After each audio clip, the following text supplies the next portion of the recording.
And welcome to another episode of Trickery and Chaos, where I've got this semi-working apparently. Yeah, semi-working. It's almost semi-perfect. Ugh, I should have seen that one coming.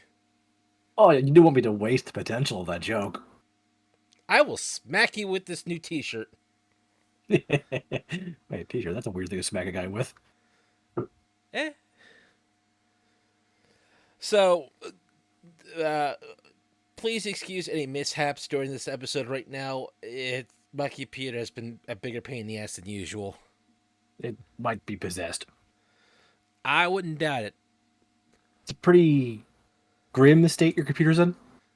Ugh, Christ, you're still Hey, going with this. hey, you're the one who picked Yang as their favorite character. You should be all about the Look, I puns. wanted to go in and leave with a yang. Eh. Okay, ladies and gentlemen. So yeah, We we're are gonna cover doing Ruby. the.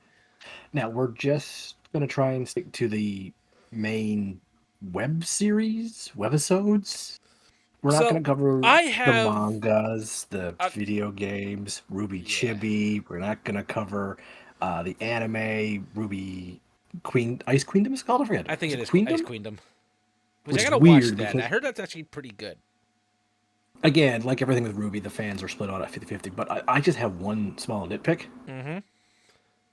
Queens don't get queendoms, kings get kingdoms, and king is a gender neutral term. It's just that we decide to make it male, but it's always been gender neutral. You can, you know, be a woman and be a king if you. So this show actually also kind of breaks one of my rules I have for a show. I'm usually not that big on an actual show being only like less than 15 minutes long. I don't really care about that myself. Sometimes I find Well, the best things I've ever watched are usually under or around 10-minute mark.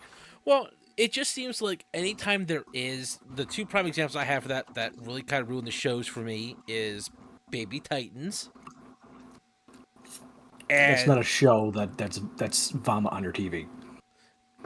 TMNT Rise of the Shadows or Rise of whatever the hell it's called. Raph is the leader. I want to punch whoever thought that idea. All I know is apparently the vast majority of Turtles fans think it's one of the best Turtle shows. But I just have one thing to say. Hmm? Every Turtle show is the best Turtle show according to Turtles fans. The original 80s one, oh, it's the best one ever. The 2000s one, oh, it's the best one ever. The Nickelodeon, oh, it's the best one ever. I'm like, they honestly just sound like they'll take whatever comes thrown at them. Just a good energy, I guess. Good for you I Turtles fans. I will say there are some good ideas, but it's like, nope, don't get into it. So just go with the Yeah, show. today we already have enough controversy because Okay, so I actually looked up a little over this before work today. oh, good for you. You did research. Uncle gives you a half star. Yeah, part of the controversy is actually with Rooster Teeth. I'm not that surprised, honestly. As a guy who did not like other Rooster Teeth projects, one of the reasons why I didn't like Rooster Teeth stuff is Rooster Teeth themselves. Well, the original Rooster Teeth I was fine with. It didn't seem that bad. But let's be clear. I don't know anything. We'll be clear. Anything that goes on over there, or anything behind the scenes, or anything they have them or the actors or the voice cast or whoever has not Mhm. shared, we have no idea about. Neither one of us has a crystal ball to look into the behind the scenes of anything. This is just to talk We, about the show itself. Maybe what we, discuss. what we the fans have been given, we the viewers, we the readers, we the listeners, whatever you want to say. Um, One of the things we want to always point out is we don't want to lambast any of the creators of anything unless they come out as like, a Nazi. Well, okay. So I will just address it now. So we address the elephant in the room. Now, when exactly all of it actually started is unknown to me at the current moment, but there has been I'm not like, homophobic and all that other shit supposedly ooh, going on. But to be try and be fair as I can, A lot of studios have had that go on. Whether it's Sadly, yes. true or not, I can't say. All I can Hmm. say is it. I hope if it has gone on, it's been recorded and it's been taken care of. It stops, but I'm not in control of that. No. And as Emma said, this is just talk about the show. If we're criticizing the voice acting, it's just how we feel about it. It's not any Yeah. personal attack towards the person that actually did the voice acting. Yes. Very rarely will I get mad at a person. I usually get mad at a performance. Yes. And I Especially try concerning not the to. show. I try not to get mad at a person unless they have literally done something that goes very hardcore against, human rights. So let's move on so that we're not wasting all In your the energy. prelude forever. This will be So, a two-parter, ladies and gentlemen. We haven't done this in a while. no. And we haven't decided where Ruby is. Is it semi-perfect or is it waste potential? So we might do a one each in a sense. I feel it's a semi-perfect, but there is a huge amount of wasted potential in some areas, like Mhm. almost glaringly so, especially in the later seasons. Kind of, it reminds me a bit of, in terms of how we feel, the best thing we compare it to is the old episode we did on Naruto, wherein, good God, there is so much untapped potential. Kujiya, please do it. So what I may do, and this is also might be just a reminder for me, is I may leave it up to the audience to decide where to place this. Depending on if we get enough, if it just try and spark some conversation in the comments. So we'll see how that goes. But just an idea, just to try and spark someone to say something down there that's not one of our immediate friends. I By the way, mean, thanks, Nim. thankful for them. Yeah, thanks, Nick. So And, still, yeah.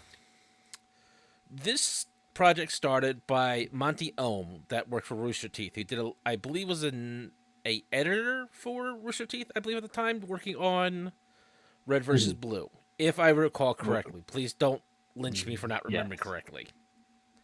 I'm just gonna say this as a guy who didn't like Halo and really didn't like the humor of um, Red versus Blue. Nothing was really sold to Ruby for me. Soul had to keep trying to get me to watch it, and I'm glad he did finally get me to watch. I believe I only watched the yellow trailer to get me into the series Yeah, because I he know would I not stop definitely got you. sending. I know I definitely at least got you to watch like the short yellow, and then I got you to watch like the first intro episode. Yes, which I did not like the first intro episode. Yeah, that's it started rough, but But then I went back and watched the other three trailers: the red, the white, and the black trailer.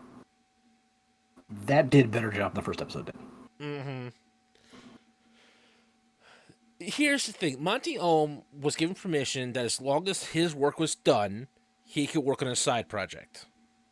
Which, Which is pretty admirable for a studio to do. yeah, it's like okay, so the work's done, it's done correctly, and it's done decently. He's not rushing it, Mhm. and if you have the time and anybody else willing to step in and help, that's their prerogative. And Yep. they put it on their stage, their channel, which kudos to Rooster Teeth for that one. They literally saw that he had a good show going, and they let him put it out. I Yeah. can't find anything at fault Um, for that one. I mean, the original animation of the first few seasons of Ruby has not aged well, but No, the the actual storyboard of them have aged pretty well. The actual editing has aged pretty decently, so that tells you where Monty's skill was in. mm-hmm. He was a storyboarder and an editor, and not an animator. and to be fair, when this And first started, this was not like their main series or anything that had focus on it. This was no, just his no, creation and maybe a skeleton crew helping out with it. yeah, definitely friends. I don't remember when Co-workers. his brother. Yeah, friends and coworkers. I don't remember when his brother officially started helping him out.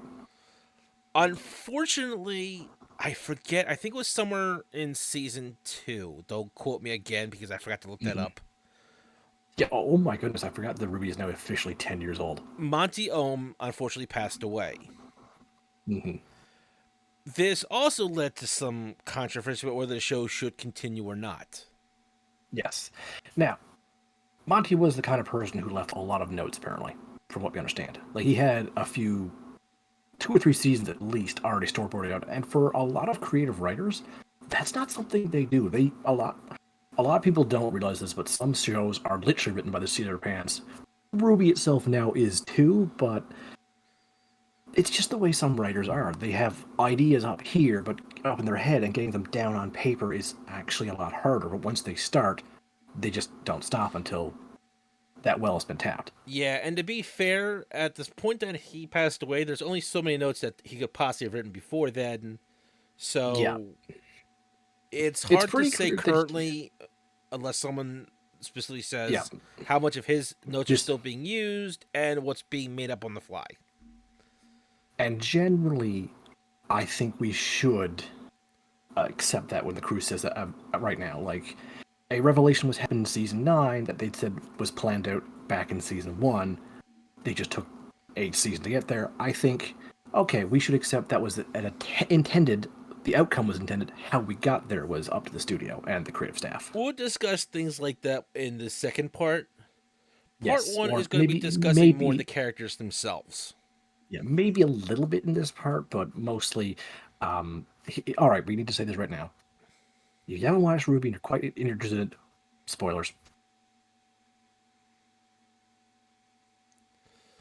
Yeah, the other major huge controversies that goes on hugely is the shipping. Oh my goodness gracious, the shipping wars with this series. Look, I said it back. I think it was when we talked about Naruto. I don't give a shit who you ship with who, and what the official pairing is. If it is what it is, I don't have to like Yeah, it, but I can accept it. yeah. It's what the show ended up with. You kind of have to accept it, but you know what you can always keep doing? You can keep reading and writing fanfics where your ship happened. You do not need to literally attack other people's ships if they are canon or not canon either. Yeah. Look, we get it. You hate to be on the losing side of something, but that's just how life is sometimes. Yeah, And and also, I need as a side note, stop being sour winners. I'm sick and tired of bad winners. Like, oh, my ship won, yeah, that yeah. also reminds me, and I thank you for that one, M. Mm, I do not approve of bullying of any sort, and I do feel bad because apparently there was a situation that came up with Ruby, and someone was apparently bullied to the point of suicide. yeah, no, please no. I forget the whole situation because I read it this morning, and I'm like, memory full of Swiss cheese. But I remember reading that part when M brought it up. But Hmm. now there's also other controversy of supposedly Roosterteeth copying arts that's already out there, like for hairstyles, stuff like that. Mm, It's harder to prove as far as I know, but I'm not an expert. So if someone wants to leave a comment for proof and specifics, I'll be willing to yeah, look and listen. But this is just talking about the show and as it is, not trying to raise any controversy on it as it is. yeah. So Now, that as the two of us, just get this out there, we both do like the series Ruby. We're apparently even admitting that in some parts of the internet is something blasphemy. toxic. Toxic, blasphemy. I've heard both. And if you're not a fan of Ruby, this is not an episode for you, because even though we will be pointing out its flaws, generally we're going to keep saying we like this series. We don't think it's the greatest series ever. You must worship it. No, it's just like, oh, I Ruby for a while. I should rewatch that and enjoy myself. I generally think that's how you feel too, Saul. I mean, like I said, it's one of the few shows that I find and appreciate that's under like 15 minutes per episode. Mm. Technically 10 if you count the intro and the ending scenes. Which I don't. Which side note, I kind of hate when people use their intros and exits to buff up their numbers, but that's another thing. That's for else things.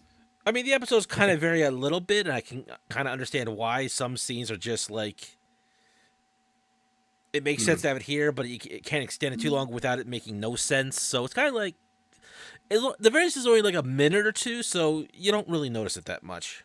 No. But let's get on with it before we start really going Yeah. crazy with it. So we're gonna get that first thing out of the way with. It is spelled with a W for Ruby, and if it bugs you, good lord, this show will drive you nuts. Because when I first started, I hated how they misspelled Ruby because of my dyslexia. It made me very self-conscious in how I spell words. So But this, this is the actual character Ruby, spelled with a U. well, I understand why Ruby spelled with a W because of the team Yes, name. yes. Like I said, there's a reason for it. But when I first got it, looks like brain up the friggin' wall. Mm-hmm. But yeah, this is Ruby Rose. For lack of better words, she's our main character. We say main character because even in the first episode, her silver eyes was brought up Mm, as a point of interest. yeah, there were ideas of her of not following her completely, from what I understand, but it is what it is. Well, I feel like they tried to walk on generic shoes and have a main character, Yes, and they could have done a lot worse. they really could. I think Ruby herself is a pretty good protagonist. Not the greatest ever, but for one thing, she has an interesting design. I like it. She's a play on the Little Red Riding Hood from fairy tales. Mm-hmm. Fairy tales are a very big motive in this series, and so is fairy tale logic, which some fans tend to forget pretty damn fast. Yeah, fairy tales, colors, and points of origin were three big points for this show. Hmm. Ruby also has some of the better points of growth, especially in later seasons. Yes. Some of it is slightly rushed, but no story is told 100% perfect. No. But to be fair, when it is told well, it is really understandable. It's relatable. It's easy to see, but sometimes it's also subtle. It's really one of those well written things, I think. Hmm.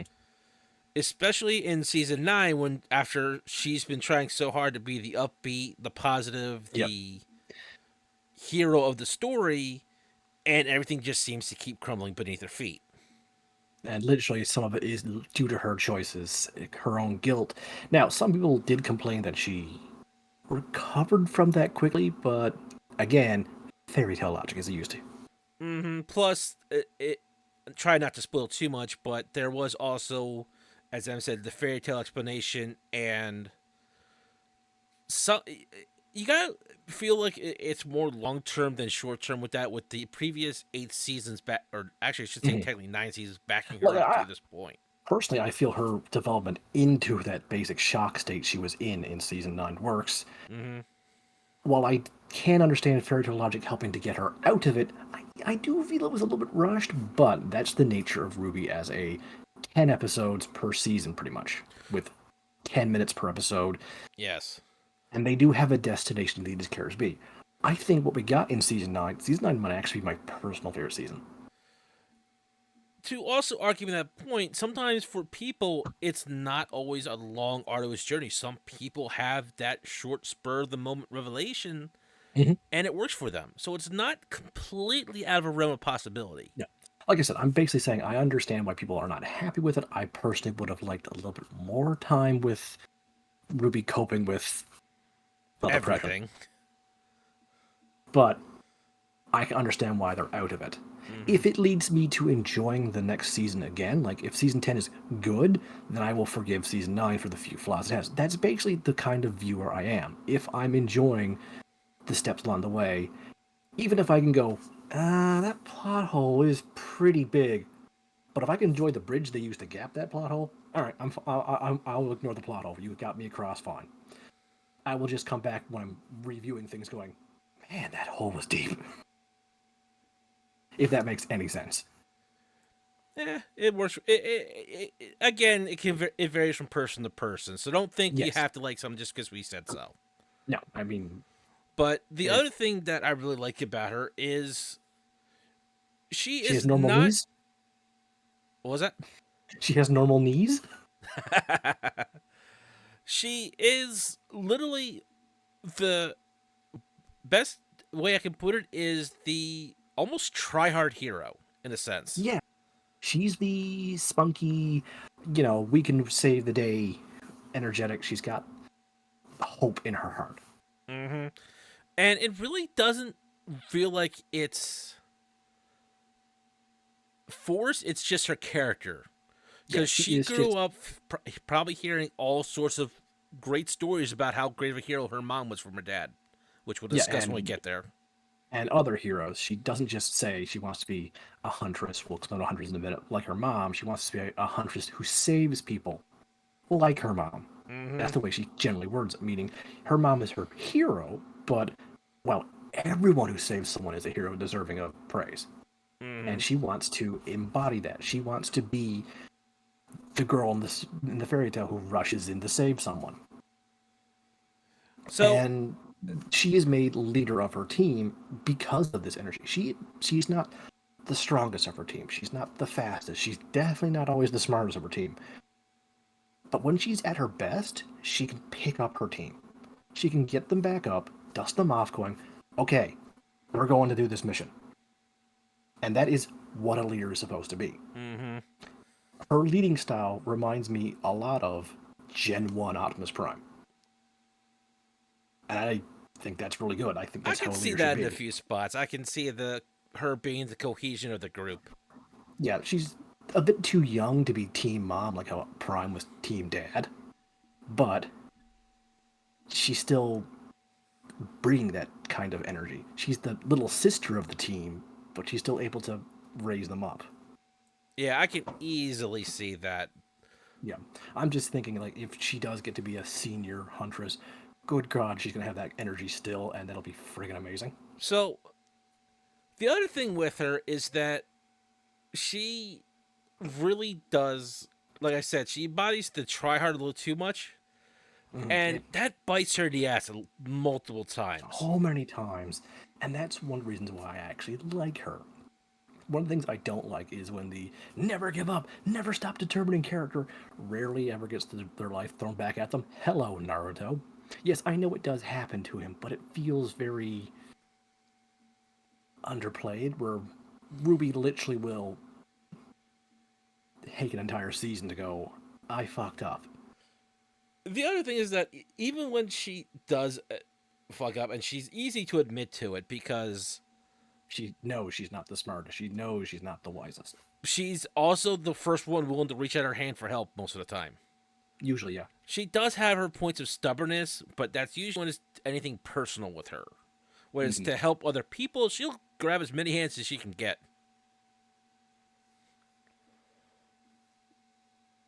So she does have the qualities to be both a great leader and a great hunter.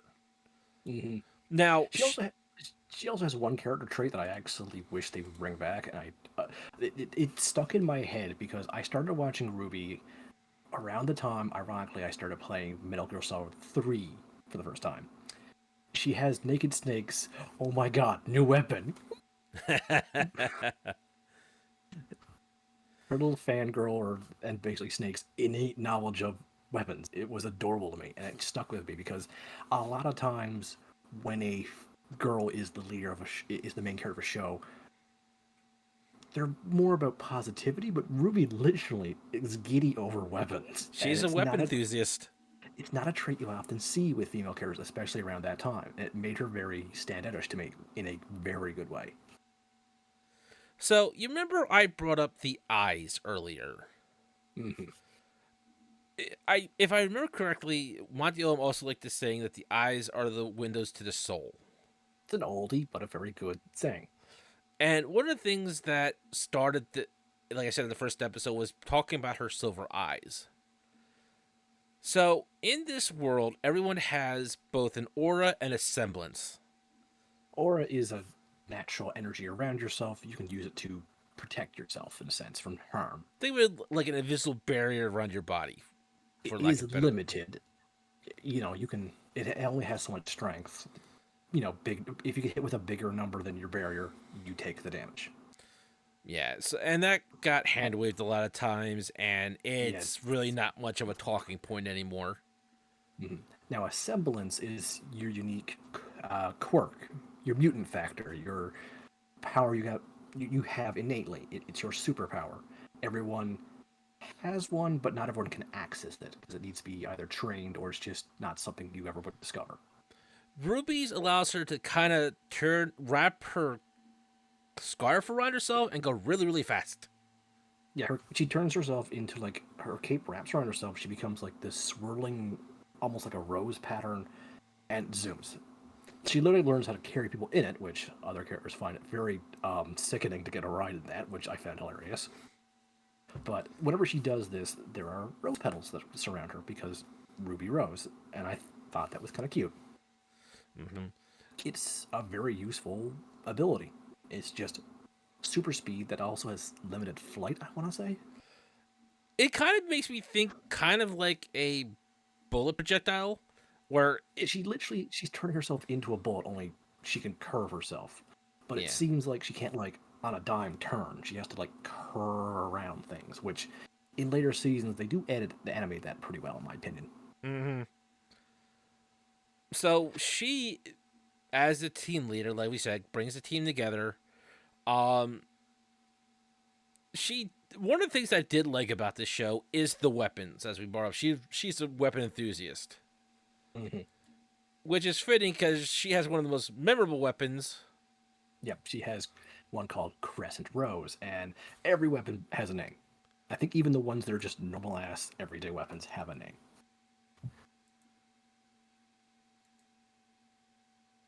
Um, I also love the backstory behind Crescent Rose. It's based off one of her hero's weapons, her uncle's weapon, and her uncle based his scythe off someone else's weapon. So it's basically a third generation scythe, Mm-hmm. and it's not tiny. Oh god, it's taller than she is, and the blade almost is as big as her waist. Hmm. So But the way she spins it around, you think it's light. No, actually, it's not that light of a weapon either. it's She got a is bit of heft to it. she is a very strong little girl.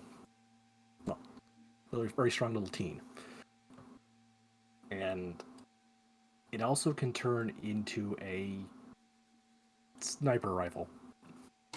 Yeah, Ruby is famous for, and it's a gun. It's a joke. Yeah, one moment. Oh, But her semblance is called Petal Burst.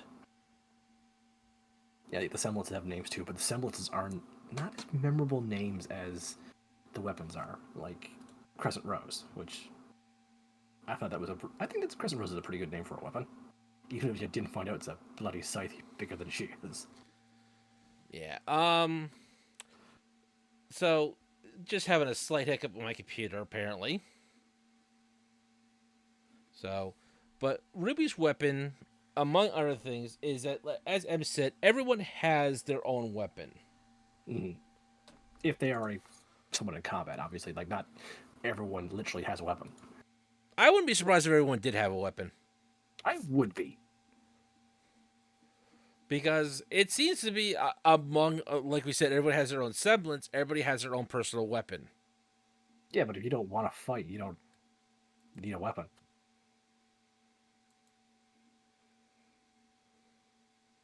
Yeah, that's fair too. Yeah, one second. But yeah, the So sorry about that. Just need a quick pause for a moment, folks. But yeah, there we go. There's Crescent Rose in its bladed form. Like I said, it's transformular. It's transformable. It's what I modular. really like is you can easily see how it would be another weapon because you can Yeah, see the scope, you can see the magazine. The clip. I don't know. It's a I'm magazine. not. Clip is something different, but that's just I'm not a weapon person. But yeah, even the blade itself can change to be a different slight shape for different slicing.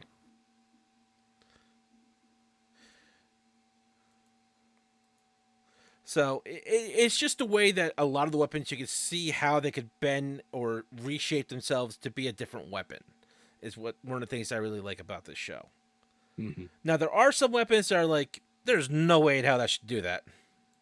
Yeah, they stretch limits. But at the first season, Monty Ohm wanted the weapons to be creatable for fans and Mm. the outfits to be something cosplayers could do, which was not a very common thing in the early 2010s. Yeah, this is it, and it's kind of more like a rifle formation. I It's want to say. described as a sniper rifle. I think I that's kind of stretching it. don't see a sniper rifle.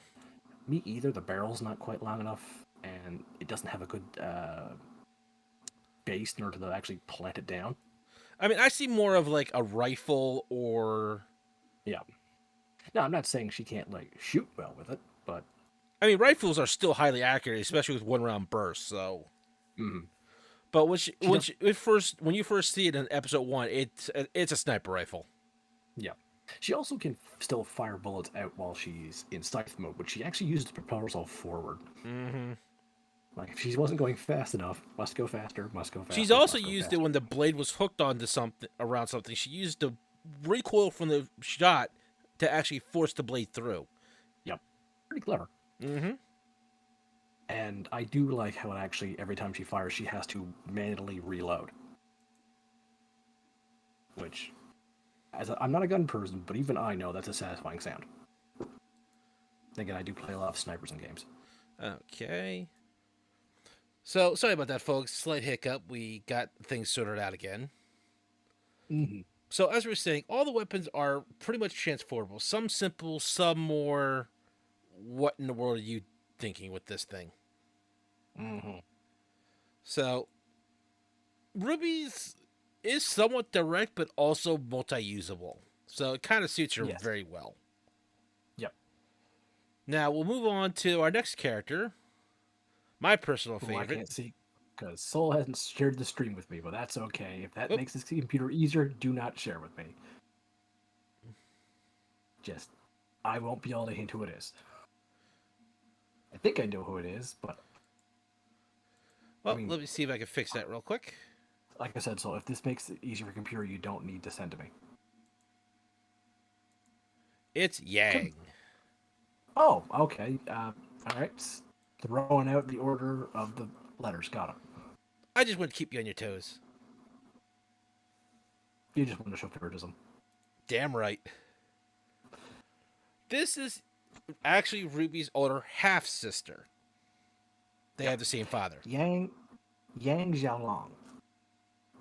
She takes her father's last name, which Mm. they share a father.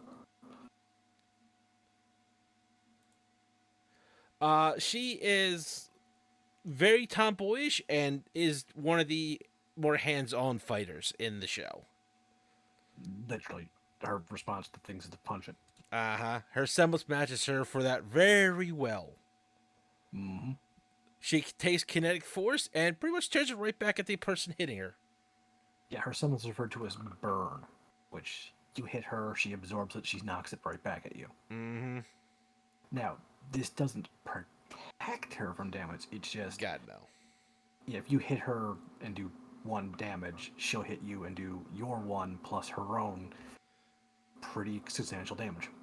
Mm-hmm.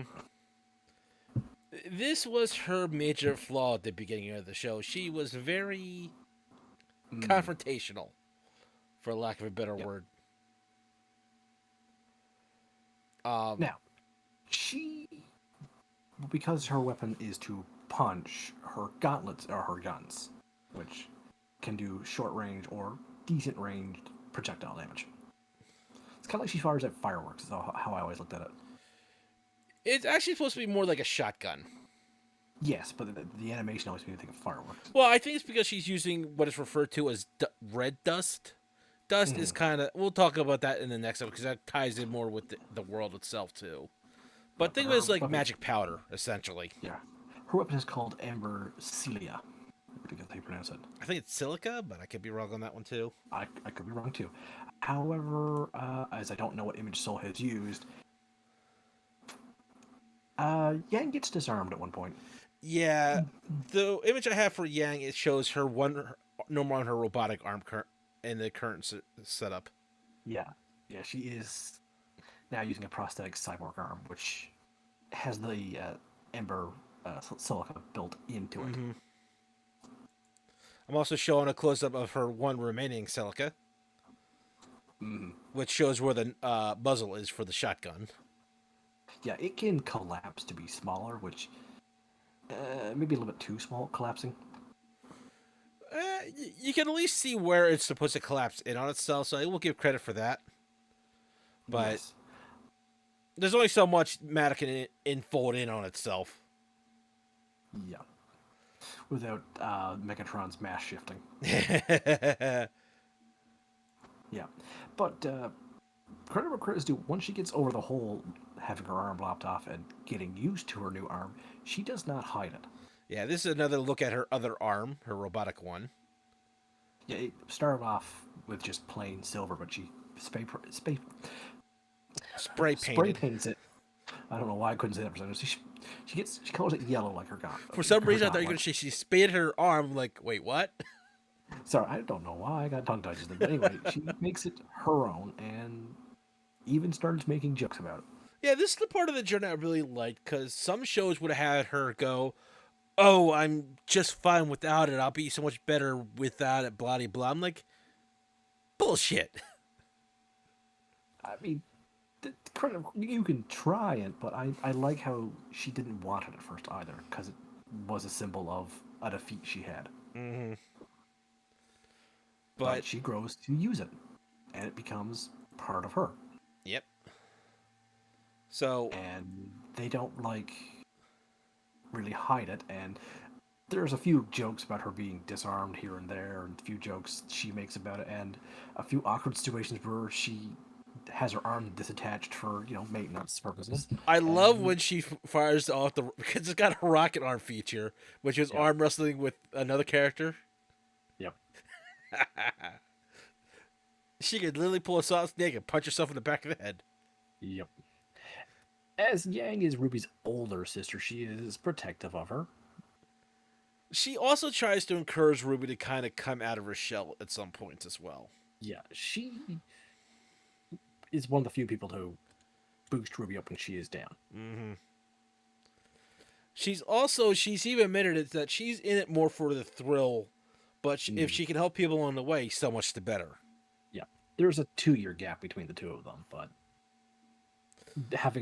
Yang has lost 2 mothers. She's tried to step up in situations to be more there for Ruby, because their dad was busy being a single father trying to feed 2 additional mouths. He was trying to take care of them, be a professor, a hunter, and at some point was just really devastated. So there was a lot going on in the early familyhood. Yeah, they don't hide the fact that their father misses both of their mothers. Yeah. Not so close with Yang's mom anymore, but Not that I got blame on that one.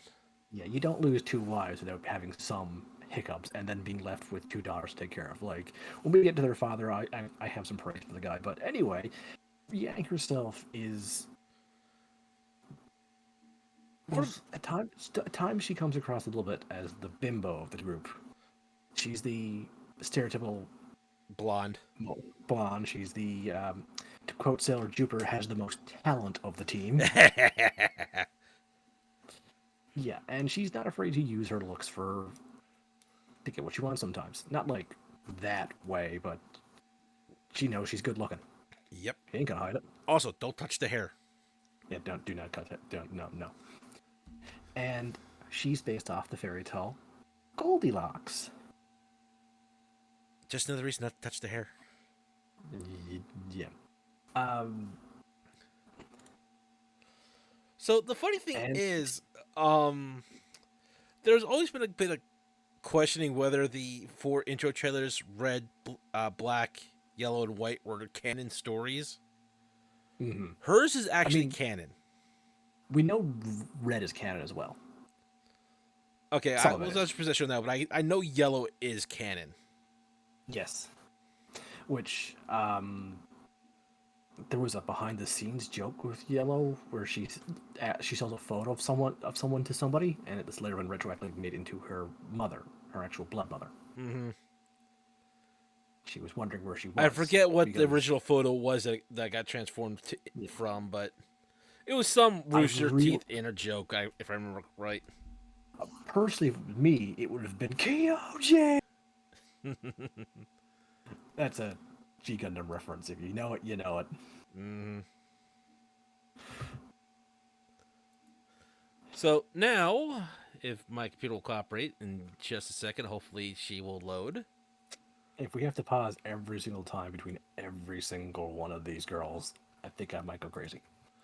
We have Whis. Weiss? Schnee, I think it's pronounced. Nee, I can pronounce. Her first name, I always get hung up on. And I don't know why. I can't pronounce her last name for some reason. So, you start, I finish. Whis? Schnee. There you go. There we Teamwork go. at its finest. Yes. So, she is the spoiled brat princess character for the show. But to prove that she is not spoiled and gets everything handed to her, she did go to an academy in her nation. She went to the neighboring nation where Ruby and Yang are from. We'll discuss names like that in the next episode. But she is the heiress to one of the richest families in the world.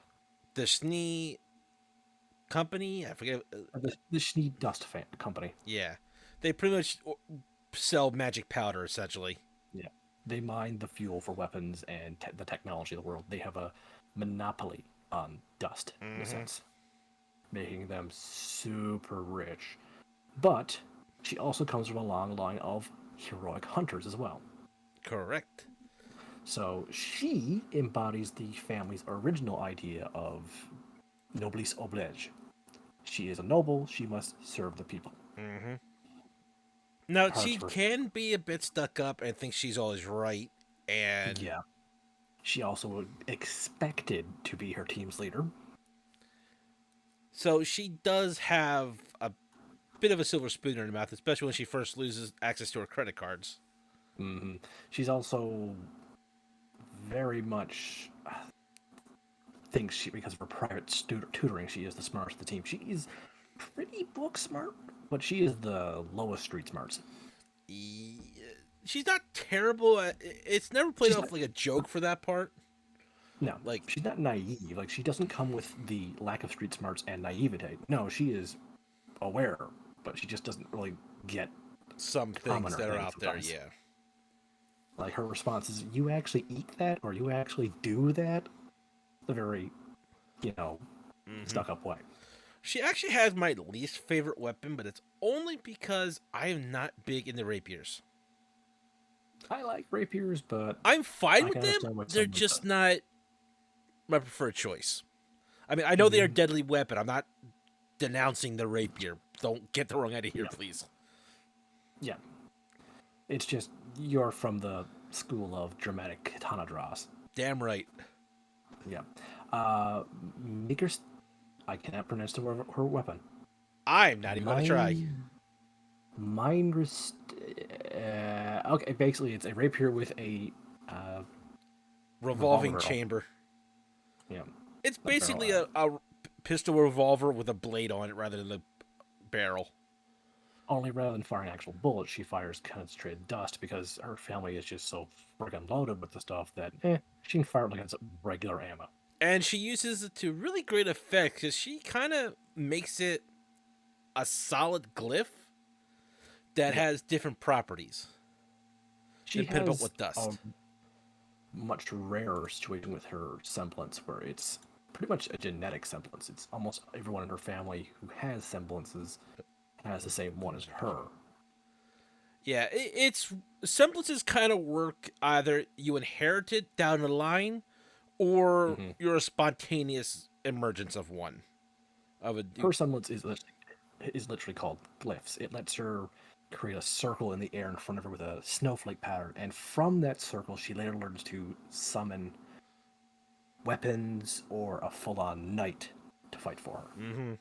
So essentially she's the summoner, the mage of the team. Yeah, just try to save my computer. I didn't bring a picture of the knight, but it's actually pretty cool looking. It's a hollow suit of armor that's giant. I'm always good for a good set of moving armor on its own. I think it sometimes looks really cool, and this was no exception. She does have an ice theme to her too. Mm-hmm. She can also use her glyphs to assist her team. Like if the glyphs actually can be kind of sticky, so if she puts them on a wall, Ruby can run up a wall without having to worry about And falling using back. gravity dust, she can make it so that when you're standing on it sideways, that's the way gravity's going. So you're standing sideways and not falling off. Yep. So you can make pretend She, Spider-Man. yeah, she and Ruby make great use of it, with allowing her to like surround a character with them, and then Ruby can bounce off them with her super speed to just wail on a guy stuck in the middle. And I Mm-hmm. love that. And the fairy tale she's based off is Snow White. Yep. She at the Her, start, her silver spoon in her mouth really kind of yeah, she grinded with the doesn't. rest of the team. She doesn't really feel like the fairest maiden of them all, if you ask me. No, She's probably my least favorite member of the team. might be that lack of talent. No, that is not why she's my least favorite of the team. I know. I just couldn't resist. No, no, you could not. I don't hate her. It's just I'm never like, woo, wee. It's more like, oh hey, To be fair, while she does grow and pulls that silver spoon out of her mouth, she yeah, never loses that sharp tongue she has that really started her as a character. yeah, So she grows, but she doesn't change as a person. yeah. Which, She goes from being forced to be part of the team to proudly part of the team. and And accepts the rest of the team as her friends. yeah, she also becomes much more open to not just working with her team, but working with other teams, other people. She Before she realizes was that just because someone isn't high in nobility, that doesn't mean they can't still be grand, in a sense. And one of the later characters really does show that off. But let's move on because we do have a time limit here. Let's get on to the final member of the team. Blake Belladonna, I think it was?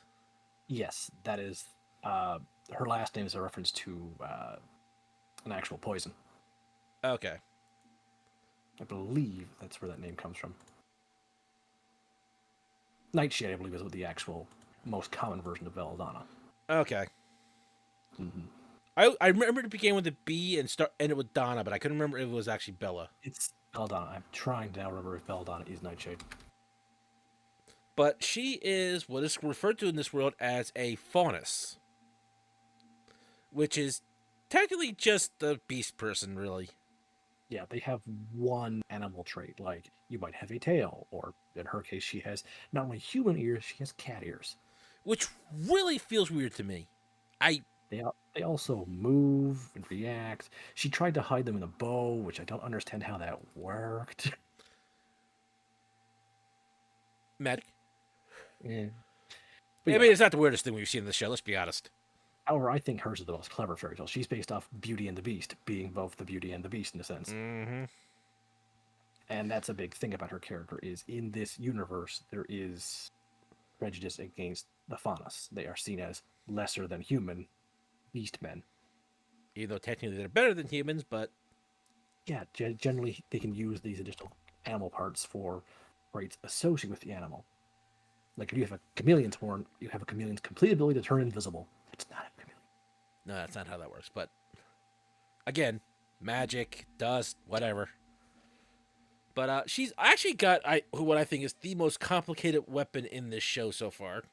Yes, and she also has a very useful semblance.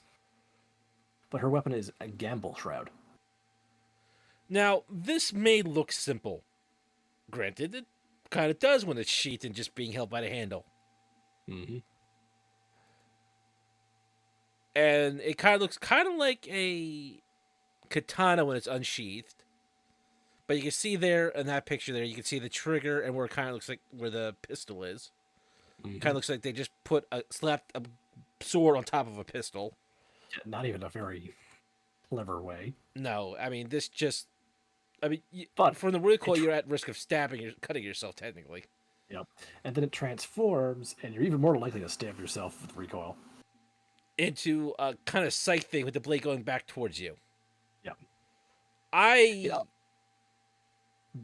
I don't like its design, but I love how she uses it because it also has a long ribbon on it, which she can use to spin it around and whip people with. Yeah, when she's using that with the scythe, it's kind of like a kusagiri, a Yes. Japanese chain with a scythe and a weight on the one end. I can Mhm. understand that. Yeah. Holding it like this in this image that Blake is technically doing, that's stupid. Yeah. No. This is the weapon where it's very much along the lines of this is stupid. Oh wow, look how she uses it. That's so cool. It's stupid, but it looks so cool in use, but it's stupid. I mean, it's kind of more like a hatchet when she has the sheath on it, which is also a blade. So I don't Yeah. know what She the also point of having a sheath is. uh, yeah. I mean, she uses it like as a second blade. That's fine, but it's like, was the sheath needed? You could have just carried Uh, an extra blade. yeah. Um, but What she does do her semblance is I think it's just called I actually no, that's can't find her semblance name. Shadow Clone Jujutsu. It pretty much is the Shadow Clone Jutsu. And using, once again, does, she can have the clone take on different properties when it's Oh, struck. that's why I couldn't find it. It's literally just called Shadow. Makes sense to me. She Yeah. pretty much She, leaves kind of like an after image of herself. That. that's physically there. Mm-hmm. She can use it for both distracting, making someone think she's where she is, where she isn't. But if she uses it with dust, it can be an elemental shadow, It so can be on hitting it will. fire, electrified. Yep. Not sure what gravity or anything else would do, but eh, Hmm. it's she uses it very well in some fight scenes. Like the one Yep. with Adam was a great fight scene. Yep. She basically does the whole substitute jutsu with it too. Like you're meant to hit her, she leaves a shadow, you hit the shadow instead, she's fine. Mm-hmm. She's very much more sneaky than the rest of the crew, and the crew needed that in a huge way. Yeah, hence why I like her use of her weapon or as a kusagiri. She's the ninja of the team. Mm-hmm. She's the scout. She's also the smartest for street smarts. And second Like would be yeah, Yang, but that's only because of what the rest of the group is. yes. I do She's believe Yang also is the oldest of the group, if not by much. she's oldest by a few months, I believe, because I think yeah, Blake, Reese, and Yang all started the show at 17, while Ruby started at 15. Mm-hmm. She So got there's just special permission to few, go to the school, pretty much. yeah. She basically Yang and Blake do feel like the oldest. Oh, the two that are actually the couple are the mothers of the group. Aw. Pretty much, and that's a small controversy, but I actually am quite pleased that Blake and Yang are a couple. Finally, in my opinion. I'm just happy that what feels like two bisexuals finally got together. Yeah. Other pansexual, I can't. I have a hard time Okay. determining Yang the definitely difference. feels bi to me. I don't know. I'm not sure about Blake, but that's my personal opinion, and we'll leave it there. Blake, yeah, we'll leave it there. It was something the creator always intended. It just took stupidly 9 seasons to get there. I think part of that is probably the notes in between that were never written down. Hmm. And also sometimes, from what I understand about Roosterteeth, they might be being a little bit chicken about it. Pun not intended, but relished all the same. Yeah, that's also where some of the controversy comes in, but let's move on. I Yeah, I made my pun. That's enough. So I made she also has at the start a bit of a chip on her shoulder from being a faunus, and hiding up being a faunus mm-hmm, because there are few like while the school does have faunuses, they are still kind of some of them looked down. are mistreated, and Her whole life, she's basically seen me. yes, we'll discuss another group in a moment when we bring up another character, but Mhm. she was part of I think it was called the White Fang. Yes, Okay. which I think actually is literally a Gundam reference. Well, if not, if it's unintended, then kudos to him for being that smart. Mhm. It makes me think of Leonardo Peacecraft, so bonus points. Regardless, Yang brings the negativity to the team, or the pessimism, as it's properly called. You mean Blake? Yes, Blake. Sorry, my bad. I My was bad. gonna say The one Yang and no Yang, positivity. That does not seem right. Yang brings the solution is to punch it. The team. That's what Yang brings. But Blake brings the whole pessimism. You sometimes can't change the world. You just have to live in it kind of mentality. Mm-hmm. But one of my favorite things about Blake is at one point she gives a speech to Ruby saying, despite the fact you are younger than me, I've always looked up to you because I wish I could see the world through your eyes, Ruby. Mm-hmm. And that's one reason why I like Ruby as their team leader. And one of the things is that the team has, because of their adventure together, they have learned to stand together as equals. Yep. Yes, Ruby is the leader, but if one of them has a good objection or a good idea, let's do that. Mm-hmm. Even if that good idea is just to hit it really hard. To be Together. fair, that does solve a lot of their problems. Well, their immediate problems, not their long-term problems. Well, to be fair, when it was a giant mecha trying to kill them, it worked pretty well. Yeah. So, But these are our four mains, with Ruby as the main, and the other three as the main tag-alongs. Mm-hmm. So that's Team Ruby, RWBY. It's Everyone's first letter is part of mm-hmm. the team name, and the team name makes a color. That has a theme that happens with every team, and sometimes it works, and sometimes it doesn't. So it kind of just comes down to it that as a group, they're actually at the start, they are terrible. Yep. They have no synergy. Yang is the only one willing to go along with Ruby, but even then, she sometimes feels like Ruby might be a bit too young for this. That also might be her sisterly bonding with her sister, and maybe minor guilt of having put her sister in mortal peril when she was younger. Yes. So there's that. Yep. Okay, there's a look at the sheet. Just a better look at that. Yay. So now we bring up, if I loaded the pictures right again, John. Okay, I can never say his name properly. I met a few Jeans in my day. I've never met one. I've met a Sean, but I've never met one with an actual J at the start of their name. John's team is a joke that I freaking love. Is that every member of the team is the gender reverse of a character that was known for in fantasy and or history disguising their gender. So Jean Arc is a play on Joan of Arc, the French heroine who disguised herself as a boy to fight the English for France in the name of God. I won't even bring up my issues with that. Not the female fighter. That's not the part I had a problem with this one on that. Okay, good. It was the God issue part that I had issues with. To be fair, everyone said they were fighting for God. Well, that's what you get from being agnostic, but... Hey, atheist sitting here right here agreeing with you. I just think that if you talk to God, you're religious. If God talks to you, you're a nutcase. Mm-hmm. Anyway, Jean is terrible. Yeah, he is the worst fighter at the Academy. Because he cheated his way into the Academy. Yeah. To be fair, I don't think he pulled the wool over anyone's eyes, but he has potential. The thing with John is that after he makes friends with Pyra, a character we'll talk about shortly, yep, he literally dedicates himself to self-improvement.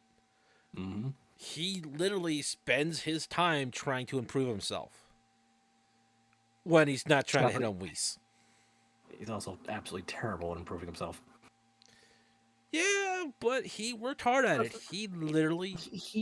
He starts to show off as the audience insert, the everyman who literally has no idea how these powers work, no idea how anything works, and not even really sure why he's here. He just knows knights are cool. I want to be a huntsman to be like the knight I grew up reading about. Mm-hmm. And like I said, thanks to Pyra, the thing I liked about this is that the reason him and Pyra kind of really started hitting it off is because he had no idea Pyra's famous. Yep. To him, she was some random redhead. And she liked the idea that someone was treating her like a normal person. Yeah. And that's how those two started working together. Pyra kind of wanted to look out for her first real friend that treated her like a Yep. person, and she And started. she realized, good God, if I leave this man alone, he will die. And like I said, to Juwan's credit, he really pulled himself around. He is really his worst critic. And to a lot of people, they usually are. Mm-hmm. He also is using hand-me-down weapons, a sword and shield. I think his great-great-grandfather used, so it's just a sword and shield. Which I like, No the gun. sheath just kind of expands into a shield. I Yeah. thought that was clever. It also Simple can and clever. collapse. The sword can also, the sheath can also recollapse into a bigger sword for him when he That has was it an in there. upgrade that came in, I think, like season 4. Thank you. But yeah, I like the whole practicality of the sword sheath. So he's carrying less. It's still a transformable weapon, but because it's so old. So it did break, but this is just to show off the handle. Mhm. But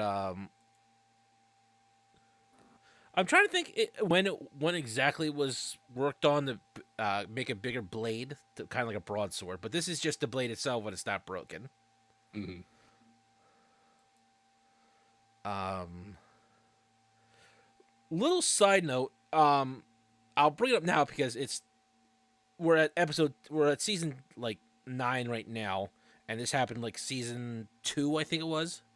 Mhm. Pyra unfortunately does perish at the end of season Mhm. 2, I think it was. 2 or 3, I forget. And parts of her weapon were used in the upgrades of his sword and shield. Mhm. So I did like that little detail. And parts of her armor were used to upgrade his armor. Mm-hmm. So he's literally carrying her legacy. And this is part of the upgrade he got when he was in Atlas. He now uses dust with his shield to give it special effects. Here you Which is, see he's using it to make the shield bigger, so it yep. covers more defensively. And he also used it to magnetize or push things away. Mm-hmm. Like gravity, he repels with reverse gravity to repel things. Mm-hmm. So it's That simple, but it's effective, and it really suits Sean. that being said, John is also the leader of his team, and while he is a terrible fighter, Mm-hmm. not the bravest guy at start, he does have a sharp mind. He was able to cheat his way into a prestigious school for warriors. The other thing is that he sees greatness in everybody else. Yep, he's much like Ruby, able to boost people up around him. The only difference is he doesn't do it by example like Ruby does. Ruby gives a heartfelt speech and then runs out first. He gives critique, points out someone is could do this, Mm-hmm. and it's two different styles of leadership. And what makes John and Ruby good friends is when she feels like I can't lead, he can step up, and when he can't lead, she basically says, "Nope, you can." I And just the other love her. thing is that, I loved her delivery in like season 1, where she's just outside his room going, "Nope," when he's self-doubting himself. and the thing is like his leadership is because of his own self doubt. Because he sees such greatness in his allies, he sees what their strengths are. He has a little trouble seeing their weaknesses sometimes. Yeah, he does put people on pedestals, but when he does see their weaknesses, he's able to help them around it. Mm-hmm. And leadership, it just shows a different form of leadership that can come from, I hate to really say it, your own weakness. Yeah, and the thing is, when Ruby and Jean are together coordinating as leaders, they make their allies even better. I Like, would oh hey, say they're by season 6, after hmm, he's kind of done, well, he's not, he's never going to stop trying to get revenge for Pyra, hmm, but he, once he's kind of calmed down a bit, and before he goes nutso in season 9, which there's a whole thing with that, he hmm, really pulls himself around, and you almost think this isn't the same Juan.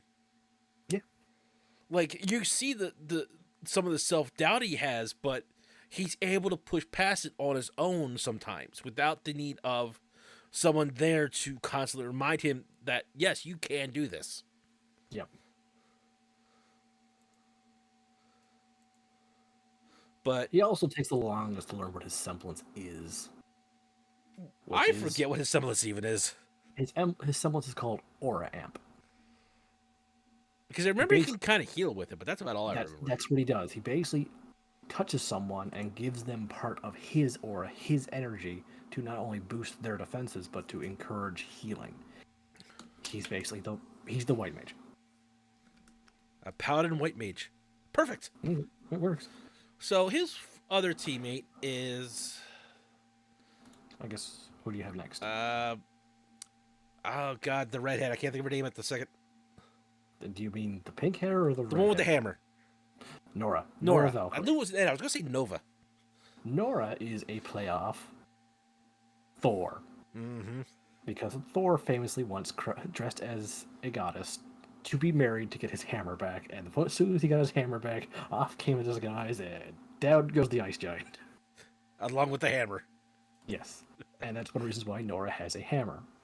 It's called Magenhild, which, nice. It transforms into a grenade launcher. Yeah. I think this is one of my other favorite weapons, just because it's a grenade launcher. I don't have to be accurate. It's basically a riot gun or a t-shirt cannon, but no, it's a grenade launcher, and Nora is her team's perky member. And powerhouse. Yup. Isn't. There we go. She's also one of the first characters that I know of in fiction to coin the term boop. But her semblance allows her to control electricity. It's called high voltage. If you hit her with electricity, all you've done is made her stronger and slightly faster. To the point where she discovered this by being struck by lightning. Yeah. And lived. Man, because you imagine trying to talk to her immediately after that, she'd probably go to a mile a minute. Yeah. I think basically what happens, if the attack is electric based, she absorbs it, nullifies the damage, and then hits you right back. It's 90 yangs, only rather than being all kinetic damage, it's just literally only one type. Mm-hmm. That being said, though, it's easier to charge her if you have a team member with electric-based weaponry. Or just electric dust. Yeah, or worse than worse, fighting her on lightning storm would be the worst place to fight her. Well, just knock down a power line. Yes. What I also love about her is because her hammer is a grenade launcher, she can still whack you and have the grenades go off in the hammer. Oh my god, yes, that's really fun to watch. Yep. She is definitely the dumbest member of her team. Yeah, but the most cheerful too. She comes across as dumb not because she's book dumb, it's because, like lightning, she just wants to go, and she doesn't have time to stop and think before she just goes. Yeah, and it'd just be a waste on her. I'm not trying to insult her, but yeah, no. Most of the problems she's ever faced, she can knock down. Everything looks like a nail to her. Well, when you give someone a hammer. That being said, though, she is very protective of her team, especially the fourth member, Ren, we haven't talked about yet, due to their traumatic backstory. But if you become her friend, yeah, you now have someone in your corner who will smash anything that gets in your way. Yeah, and she doesn't have a huge arc to her as like the other characters have, but there's really not much she needed changing, in my opinion. She's kind of just was needed as she is. Mm-hmm. So we'll leave her alone, and we'll come to, if I got this image right, we'll find out in a second. Oh, that's the shield.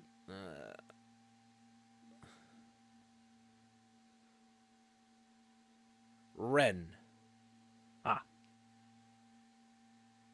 He is the wise man of the group.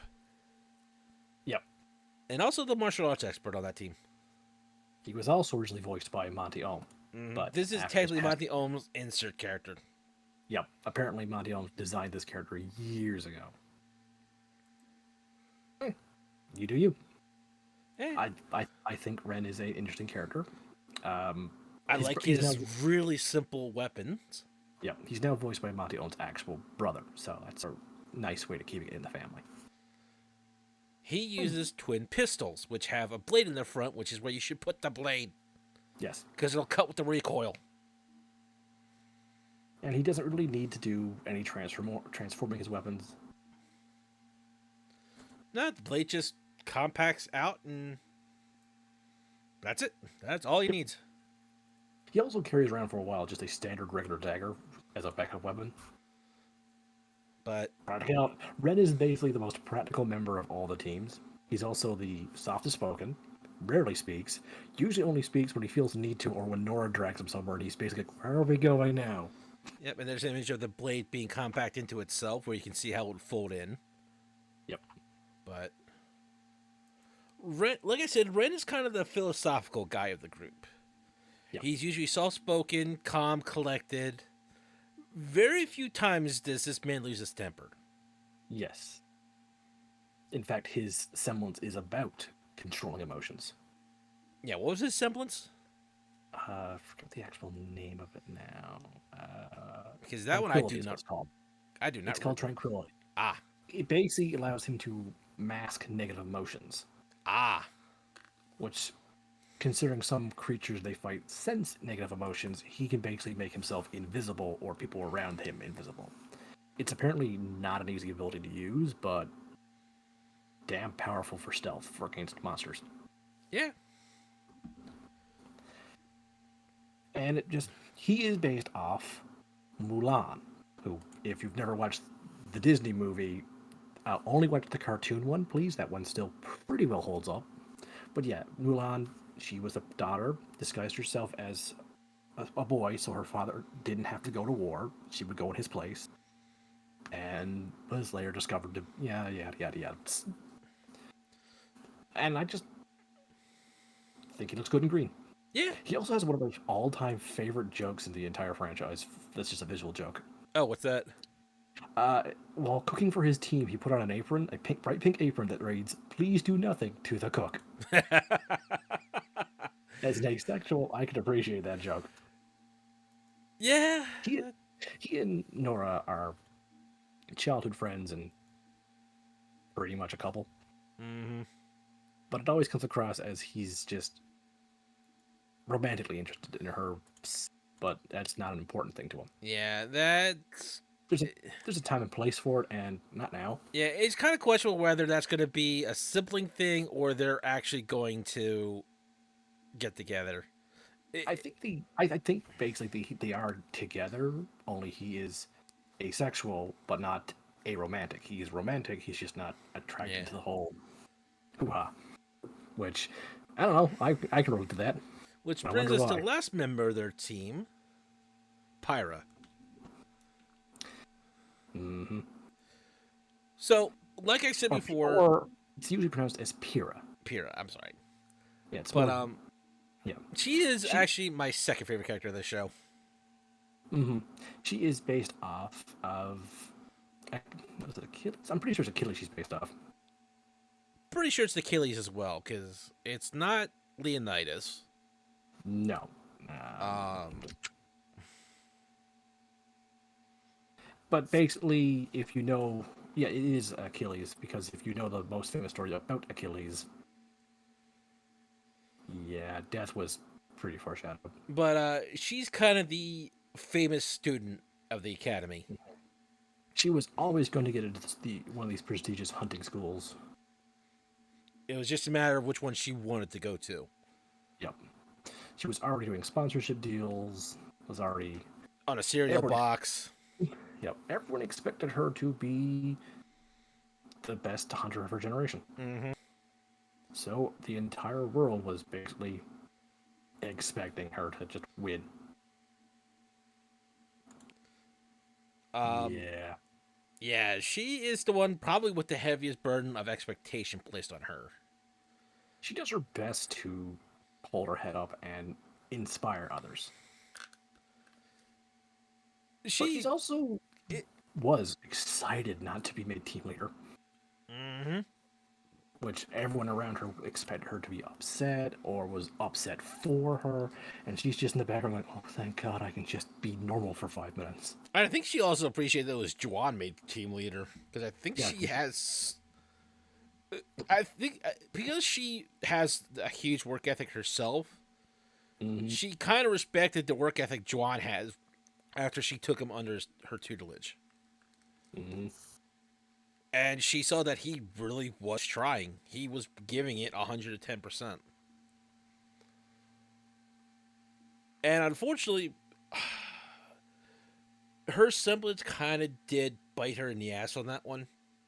Hmm. She's pretty much Magneto. She controls metal objects essentially through magnetism. I think her semblance is called polarity. Yeah, pretty much Magneto. Yeah, anything that's I think it's just any metal, even metals that are normally not Magnetic, magnetic. yeah. And she would use that to shift her attacks or her enemies ever so slightly Hmm. and not make it seem like such a big deal. So she was using her semblance without people realizing it. Yeah, the first time we really see her semblance is when she gives Jean a boost of confidence. He was going to miss a monster. She subtly just realigned his blade so he would slay it and win the day. I mean, it shows great skill that she can be that subtle with it. Hmm. I think the reason why she's so good with it is she might have developed her semblance from an extremely young age and been trained with it. Yeah, it's a possibility.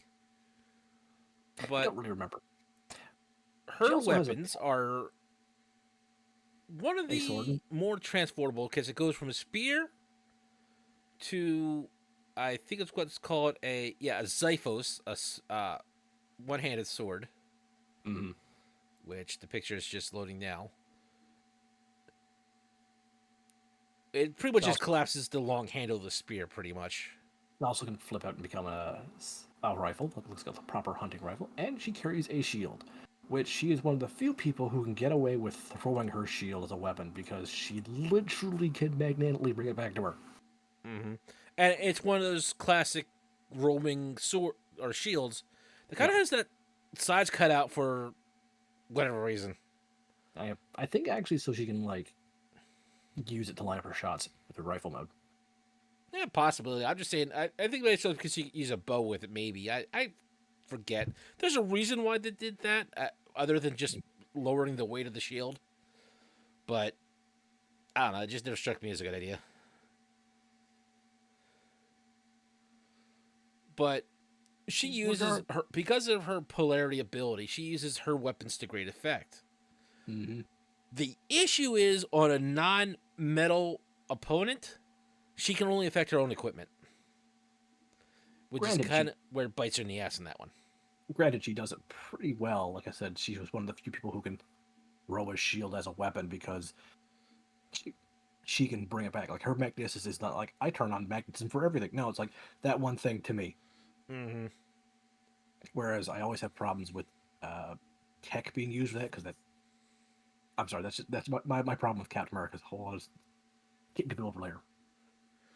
But So, yeah, if she has no other metal around her, her semblance is not the best in combat. but if there's a lot of metal around her, she used it to great effects. Yeah, like an entire store of pop cans.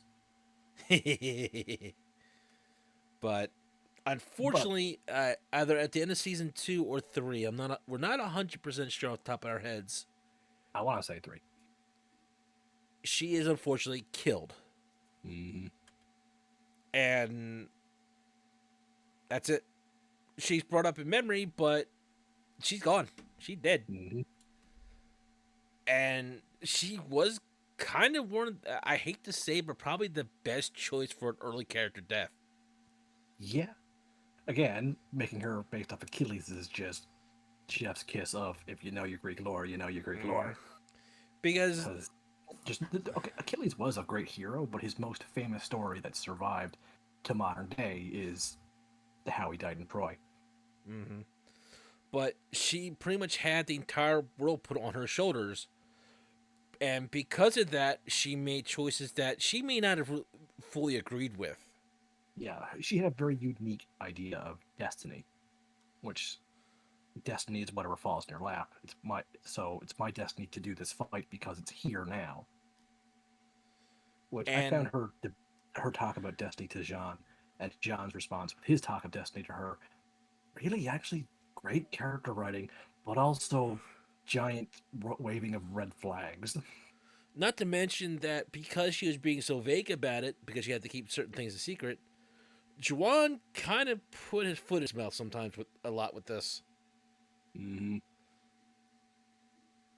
So, I mean, it's not Juwan's fault, but he still feels that it is. Yep.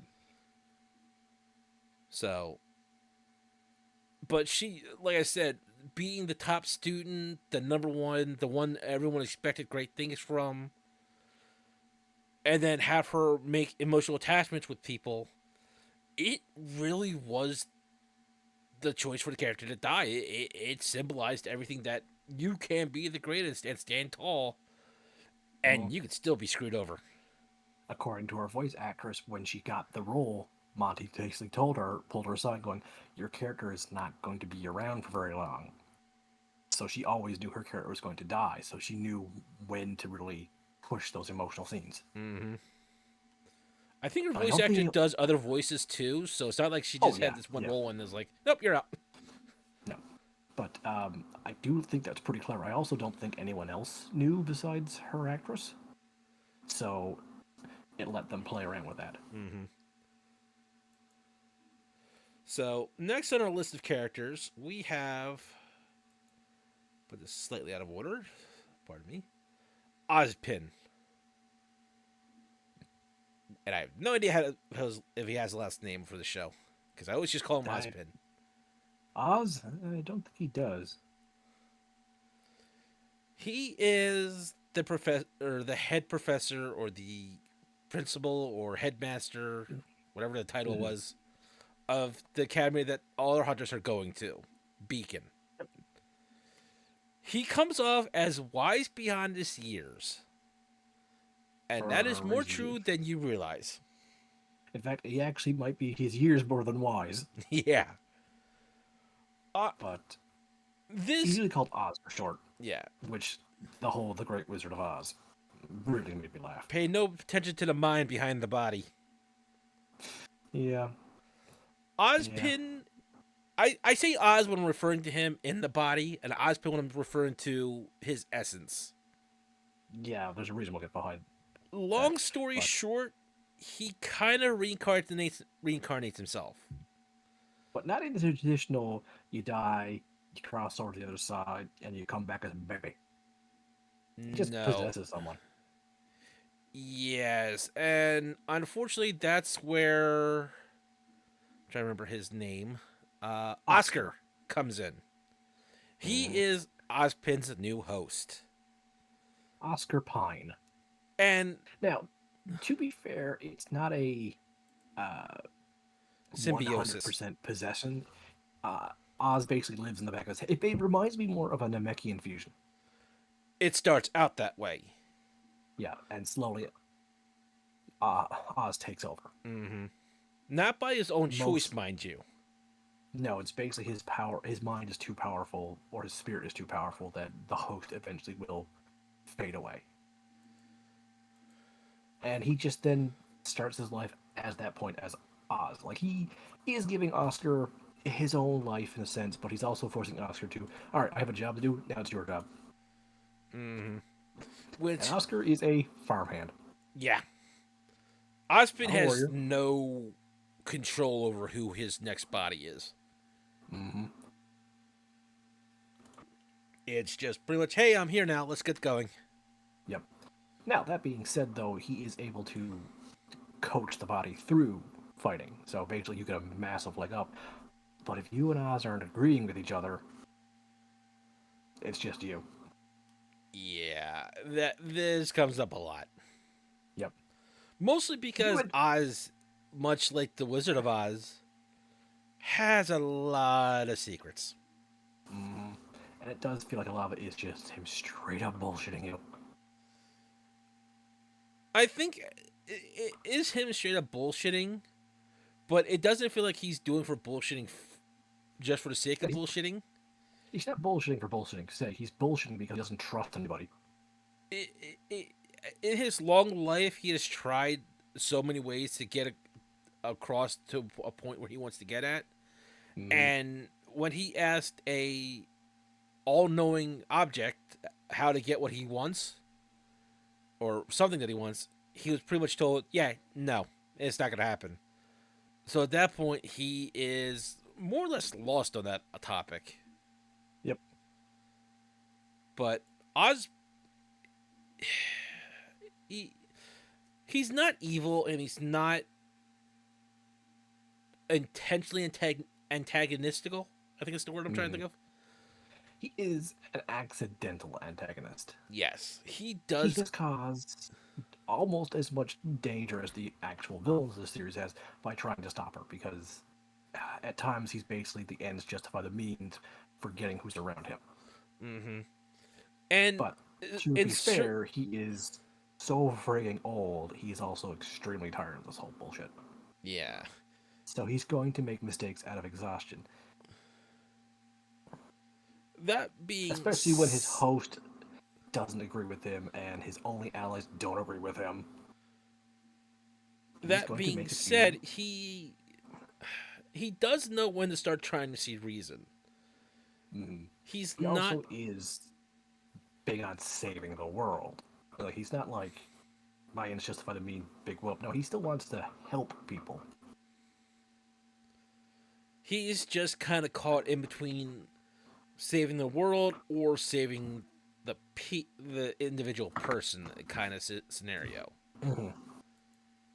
And he's got a very simple weapon.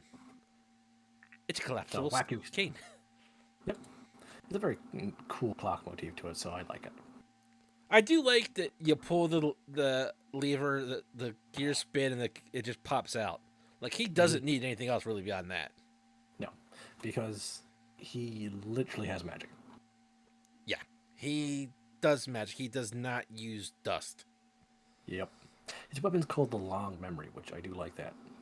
Yeah, it just makes you think that every time he gets a new body, he adds a piece to the stick. Mm. But we can't really say too much right now because more of that will come up with a later character. Yep, and the world building. So we'll essentially, move on. Oz is teaching the new generation to help fight evil. Yeah. And if he likes you enough, he makes you join a secret organization to help fight the true evil. Oscar is still relatively young. I think he is currently the youngest character in the show right now. Besides actual bebes, yes, I'm pretty sure. Let's double check. I want to say he's like 13? 13, yeah. Which Ruby's already like 15 when Oscar starts. So, and granted, by season 9, they've all gone up a year in age. So, Yes. some time has passed. No, Oscar started at age 14. Okay. I wasn't too far off. So he's about 16 now, I imagine. Somewhere. He's definitely still the youngest, regardless of Yes. anything. Up next, we have another one of our favorites for me and M. Crow. This is Yang's uncle and, by a sense, Ruby's uncle. And there we go. Okay.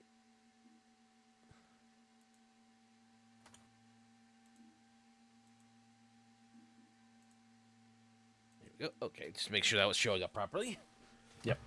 Crow is a very unfortunate character in some regards. Well, his literal semblance is bad luck. Yeah, we didn't learn that one until later, really, because we thought It's called misfortune, and it literally gives him an aura of bad luck around him. He's not immune to. And unfortunately, unlike many other auras, or semblances, I mean, he can't turn it off. No, it's at power all time. This can manifest in anything from, the doorknob breaking your hand because you're just the unlucky person to grab it while it's weak, to the floor collapsing due to Ra, to your weapon jamming, because that's the thing weapons do. Yeah. It has gotten people killed around Crow so many times, and it's just, he's tired. He's a literal walking disaster. We originally thought his semblance was turning into an actual crow. No, that's magic from Oz. Which, hey, that's pretty useful. Yeah, it allows for great spying, I'll tell you that much. and Yep. escaping. Yep. And it He lets him just. also is very protective of both his nieces. Yep. He is also Ruby's main mentor in terms of combat style. Mm-hmm. She wanted to fight like him. He's less hovering around Yang than he is around Ruby, but that's probably because Ruby is younger, and he has awkward feelings towards Yang's mom. I think that was also because Yang kind of reminds him probably a little bit of his sister before Yeah. things went to shit. So he still loves Yang. He has vehemently gotten mad at anybody who's even threatened her, let alone the people who've actually hurt her. But he just doesn't hang around her. He'll hang around Ruby. He has a soft spot for Ruby because she worships him, and it's kind of cute and does make him feel like maybe I am, worth something more than just. Family does Us. tend to have that effect if it's a good family. Mm-hmm. As Em mentioned, he is the main teacher for Ruby and how she fights. Yeah, his weapon, Harbinger, is. It is ridiculously cool. It's a It's sword, a a scythe, a and long scythe, a shotgun they describe it as. It also has a tonfa mode. oh, I forgot about the Tanfa mode. Yeah, it's basically just him holding the scythe at a different angle. Ah, and here it Still, is in its sword mode. which is his usual form he keeps it around in. Mm-hmm.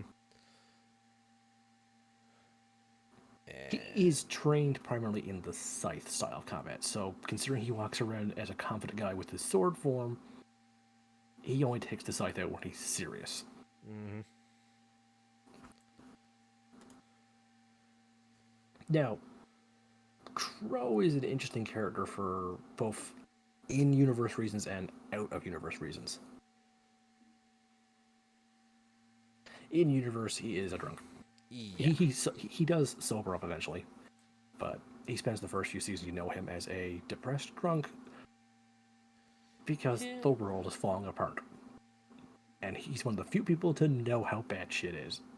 Yeah, when the world's screwed, that is kind of a bit tipper. And he doesn't know what he can do to help. He just keeps trying to help. Mm-hmm. Now, out of universe, he's one of the few people who had changed voice actors. And not because of an actor dying, but because of he was voiced by Vic Mignogna. Vic Mignogna has gone through some allegations about sexual harassment, so they hired a different voice actor and have not looked back. I do not know the convictions of Vic Mignogna because I am not in that court case. Let's leave it at that. Yes. So. It's just be prepared if you're watching the show and all of a sudden his voice is different one season. Mm-hmm. That being said, though, I like both deliveries. Now, we also mentioned that Yang and Ruby both share a father. Yep. Tai Yang Xiaolong? Taiyang Xiaolong, yes. Okay. He is based actually off of Bruce Lee. I'm not making that up. Yep. You can definitely see where Yang gets her appearance from. Mm-hmm. And he is... And her name. Yeah, and he is also a hand-to-hand fighter. Mm-hmm. When Yang first lost her arm and she was recovering at home, he's the one that pretty much guides her back to a better path to show her that being direct is fine and all, but that's kind of how you lost your arm. Yeah. Tai works at a lesser school. Like, there's the middle schools and then there's the prestigious academies. He teaches at a lower academy, but he's still a teacher and a hunter.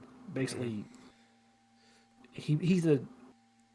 As far as beginner we teacher. know, he's kind of retired from hunting.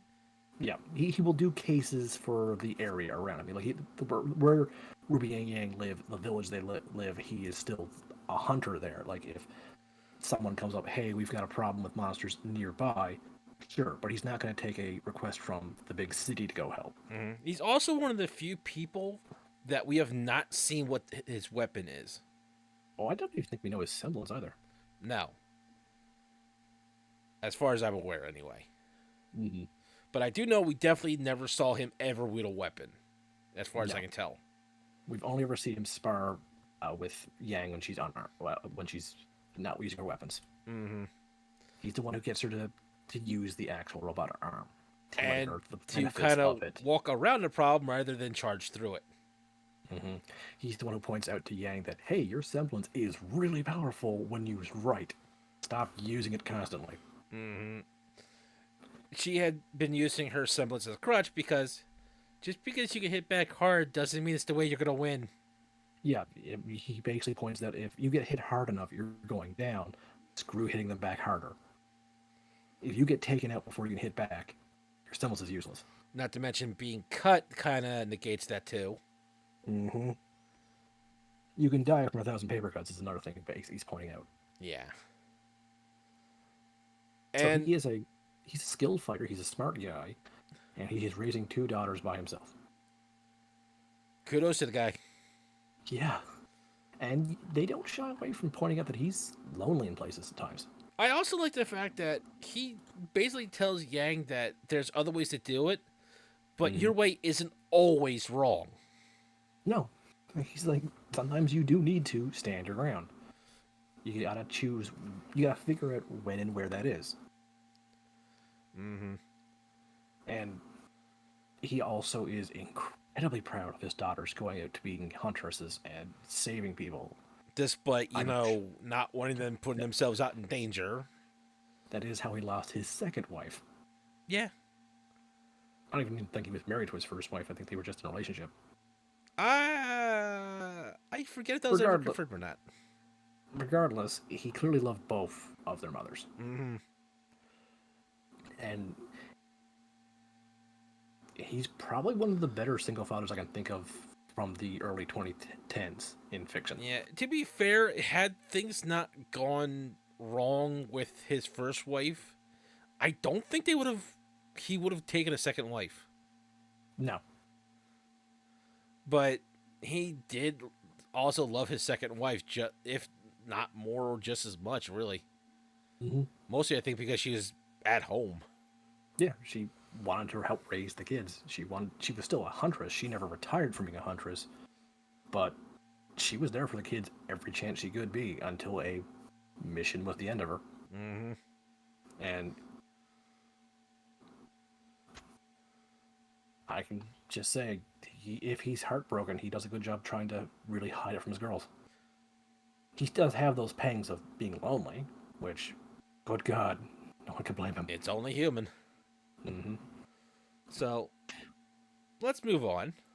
Yep. Okay, I think that picture got. Let's see if this is where we located at. If not, we'll just use the other one. Mm-hmm. Okay, yeah. So, this is Raven.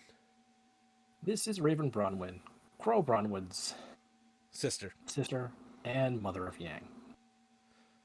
Yeah, she does tend to look angry like that sometimes.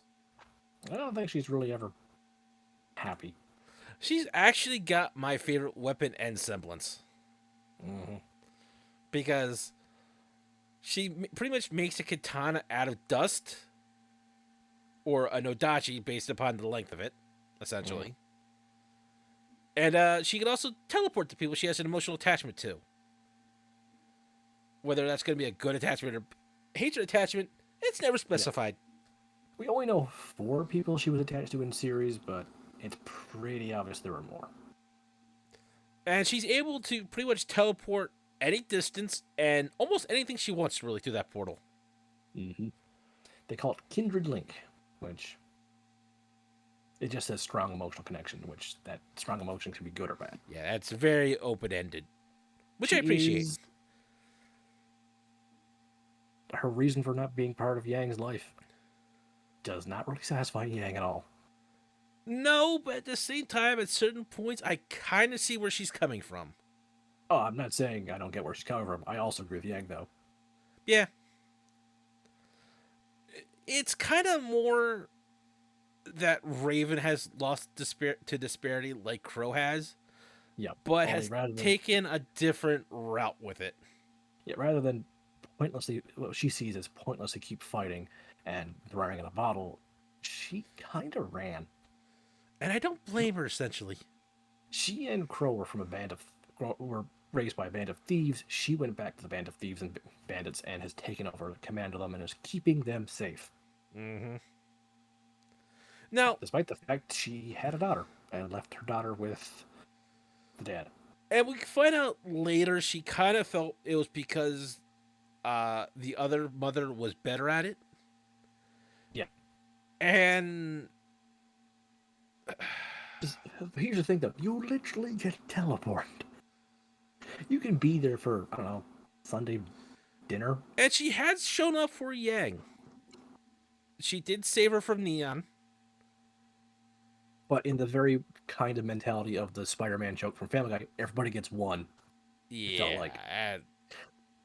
There are multiple times where she knew what was happening to Yang and then didn't interfere. So she's conflicted on that end. Yeah. She's definitely nowhere near running for Mother of the Year. What we're saying. But to say that she has no feelings for her daughter is... Yeah, that's a complete utter lie. Yeah. She's just not very good at expressing it, and she's not very good at expressing her own emotions in general. Like, No, she makes fun of Crow for being a drunk, but honestly, at least he's trying. Yeah.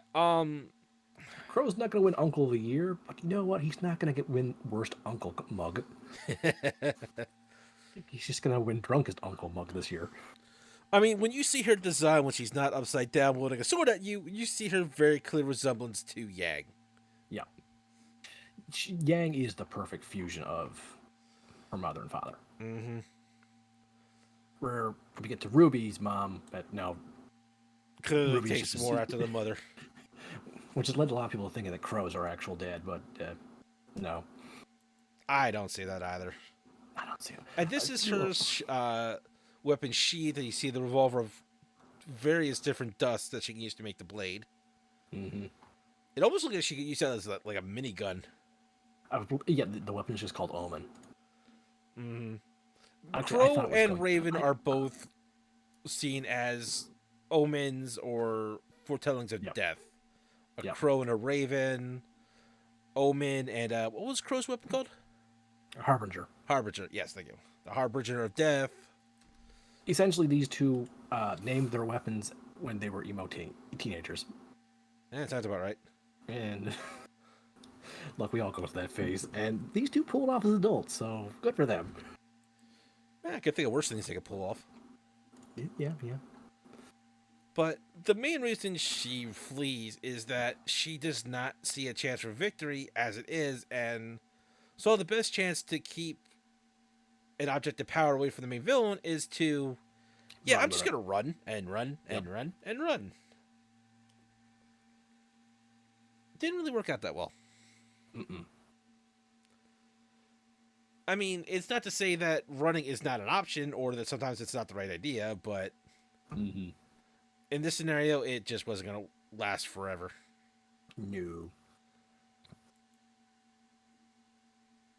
Okay, next up we have Ironwood.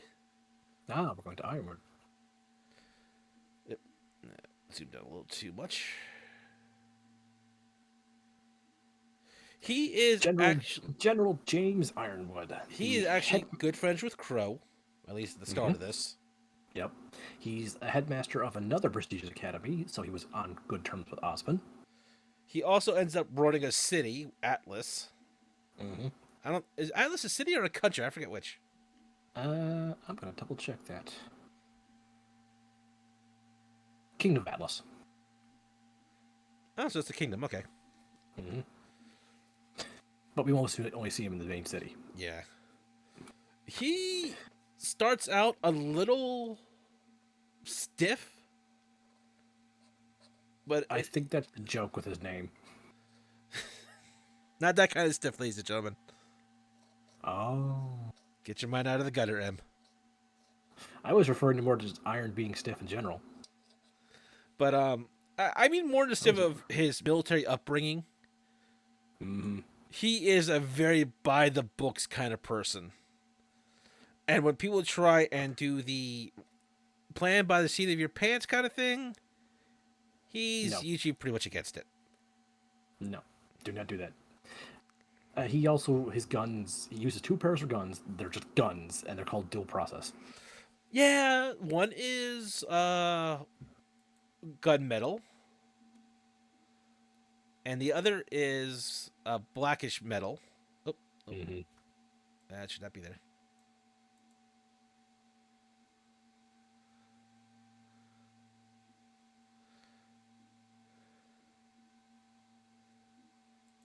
And then he fuses them together to make a really bigger gun that shoots better. Exactly.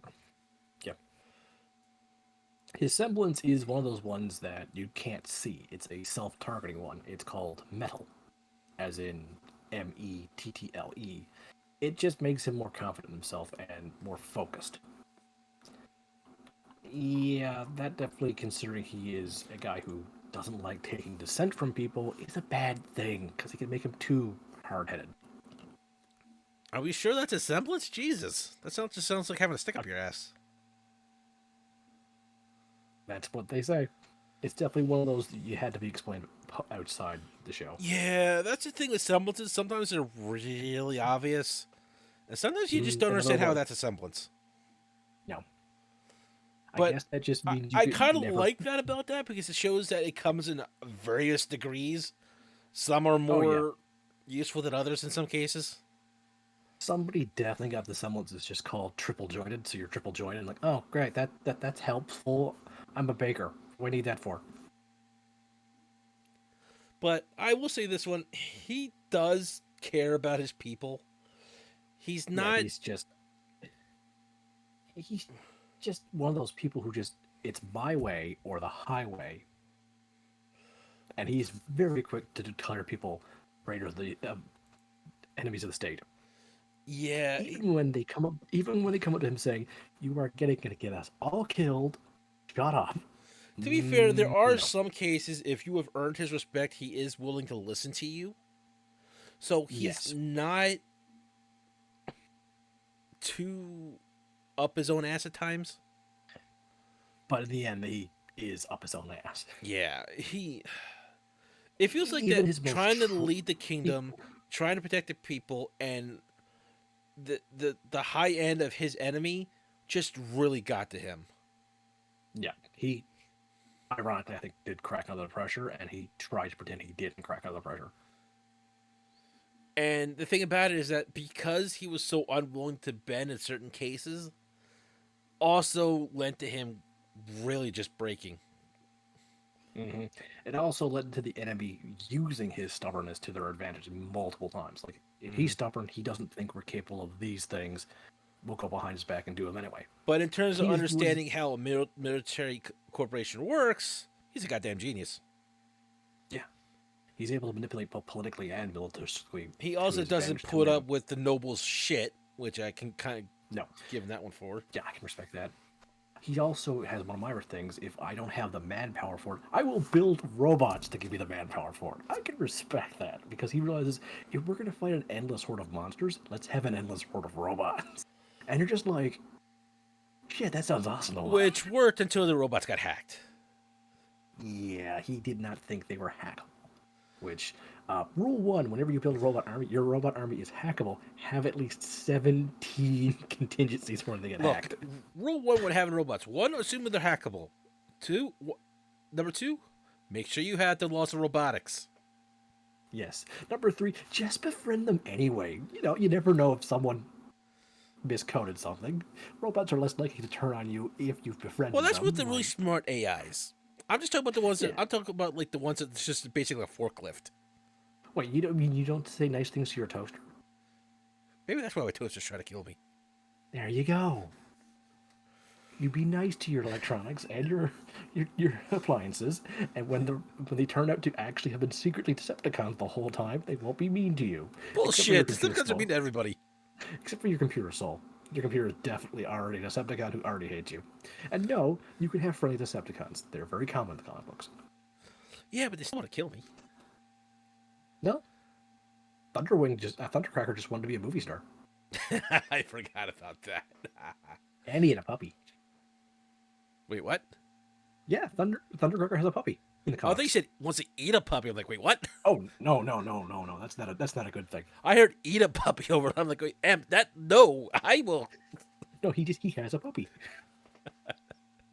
Anyway, getting back to Ironwood, I mean, dude, it's a good beer. yeah. I mean, I kind of understand why he cracked I mean, yeah. because he was trying to keep his plan on how to save Atlas under wraps so that the enemy didn't find out about it. Hmm. Kept it from, and then they had the people that didn't know about the plan thinking that he was losing his mind and almost declared martial law. Hmm. His enemies were practically could be anywhere, Yeah. and knew that it was pretty much an undying horde wanting to kill him and all his people. You know what he reminds me of? Who's that? The first Nick Fury, the white Nick Fury. Yeah, I can see it now. Yeah. Let's get him an eye patch. Well, he already has two prosthetic arms. I thought only the one was prosthetic. No, he got his left one eventually needed to be replaced too. Okay, so he did at one point just have one, and then the other one went. Okay. Yeah, he started off with his right arm and almost entire right part of his torso prosthetic, and then near the end, I think of season 7 or 8, he needed to get his new prosthetic left arm. No, like I said, I just thought I remember him having only one prosthetic, and then it's like, okay, so Nope, it he's changed. a whole, he is a full-on cyborg. Yeah, puts the iron in it, Yeah. and he didn't put wood there, like Woodman, so he can't be taken out by a buzzsaw. Or fully charged atomic fire can destroy Woodman in one shot, I believe. I just used metal blades. I mean, everyone just used metal blades. It's just better. So that's really all there is about Ironwood. You want to say he got done dirty from the main antagonist, but at the same time, it was just going to happen one way or the other because despite him able to show trust, He still didn't. he didn't. But at the same time, when he was pretty much put into that corner, it broke him because of what everything that he believed he had was just taken away. Mm-hmm. So great writing on that end, I want to say, but Actually, I think Ironwood is one of the few characters I have no complaints with how they're written, even though sometimes you just wanted to run out, jump through the TV screen, and strangle the fucker. yeah, That's good writing, though, in my opinion. he lost hope, and unfortunately, at the point that was at, nothing was going to change his mind about where he was at. Mm-hmm. So next we have Summer Rose. Ah, yes, the final member of Team Stark, which was the team of I thought it was Team Summer. Stork. I thought it was Stark. I could be wrong. I didn't know Stark was a color. Stark White. Oh, okay. Now I get it. Yep. Which Starks are also white, so one of us is right. Well, none of them ever wear white. They all wear black. Yeah, it's pronounced Stark. The Q is supposed to be a K. Okay. God, I don't know. But yeah, the team was Summer Rose, Tai Yang, Raven, and Crow. These four were a team. Mm-hmm. And she is Ruby's mom, as you can clearly tell. Ruby almost looks like a freaking Clover. Yeah. And Yang described her as Super Mom. Pretty much. At least she was around. Yeah. When she was around, she was Slayer of Monsters, Baker of Cookies, Reader of Bedtime Stories. And didn't slight Yang because they weren't related. God, no. She took Yang in as fast as she could. It's probably that may have led Tai to fall for her so fast. Because, I don't know, you're a single dad, and all of a sudden someone comes along and is being super mom to your baby girl. Yeah. So And for considering there's at only least a a 2 year, couple of years, she was there's only raising. a two, Go ahead. there's only a 2 year gap between Ruby and Yang, which tells you how fast Raven left Yang with Tai. Mm-hmm. So yeah, but as you were saying, sorry. She literally raised Yang and Ruby for at least a couple of years, at least long enough for Yang to have clear memories of her. Ruby has a few memories, but the very vaguest kind of things. A majority of it is the stories that she was probably told from Crow and Tai Yang. Mm-hmm. It doesn't feel like Ruby has specifically clear memories, but just enough to know what she looks like and adds that to the stories that she was told. Mm-hmm. She went off on a mission with Raven. Those two were still in collaborations under Ozpin, apparently. Uh-huh. And I think she was aware of how her eyes work. She probably was aware of somewhat. At least it was implied, I believe. There is an interesting fact about Summer that that always makes me go, yeah, this story was always written by the seat of his pants. What's that? In the very first thing we saw of Ruby, the red trailer, Ruby is standing over a grave, and the whole reason she's standing over a grave is because Monty Ohm thought it was dramatic and cool. And someone said, what if it was her mom? To which Monty responded, oh, that's cool. So someone was killed off before the show even fully started just because, oh man, what the hell, that sounds cool. Who's the villain here? Well, writers are always the villain. But she actually uses quite an interesting weapon that we never actually see in action. Yep, we never even find out the. Oh wait, we do know the name. It's called Sundered Rose. And I can only imagine how this thing transforms. I don't even think it needs to. Probably a little bit just to get the blade out of the way. Because it looks like it folds into a rifle. That's clearly already a rifle. You can see the handles and the trigger. Yeah. And the barrel. Yeah, so the blade, the blade at least has to fold out of the way. Yeah. And the stock has to come up, but it looks like it folds up into a hunting rifle. Regardless, this is my favorite weapon we've ever seen used. You just like axes. I really do. You can blame the Black Power Ranger for Mighty Morphin for that. But it was actually in, like I said, in the last season we found out Summer Rose went on a mission with Raven. Raven survived, but Summer apparently did not. Yeah. I don't even think they have a body for her. And I think that also might have what helped drive Raven further away from her family too. Yep. Because something about that mission went really wrong, we can only assume. Yeah. But that's really the most we know about her. And Osmond doesn't tell Ruby that he's responsible for her mom's death, in a sense. Yeah. Whoops. I mean, how do you really bridge that topic? Like, oh, hello, young Miss Rose. I had your mother killed by accident. Want more cookies? Chocolate chip. Chocolate chips are huge. In fact, they might entirely just be an entire chocolate bar. But let's move on. Yeah.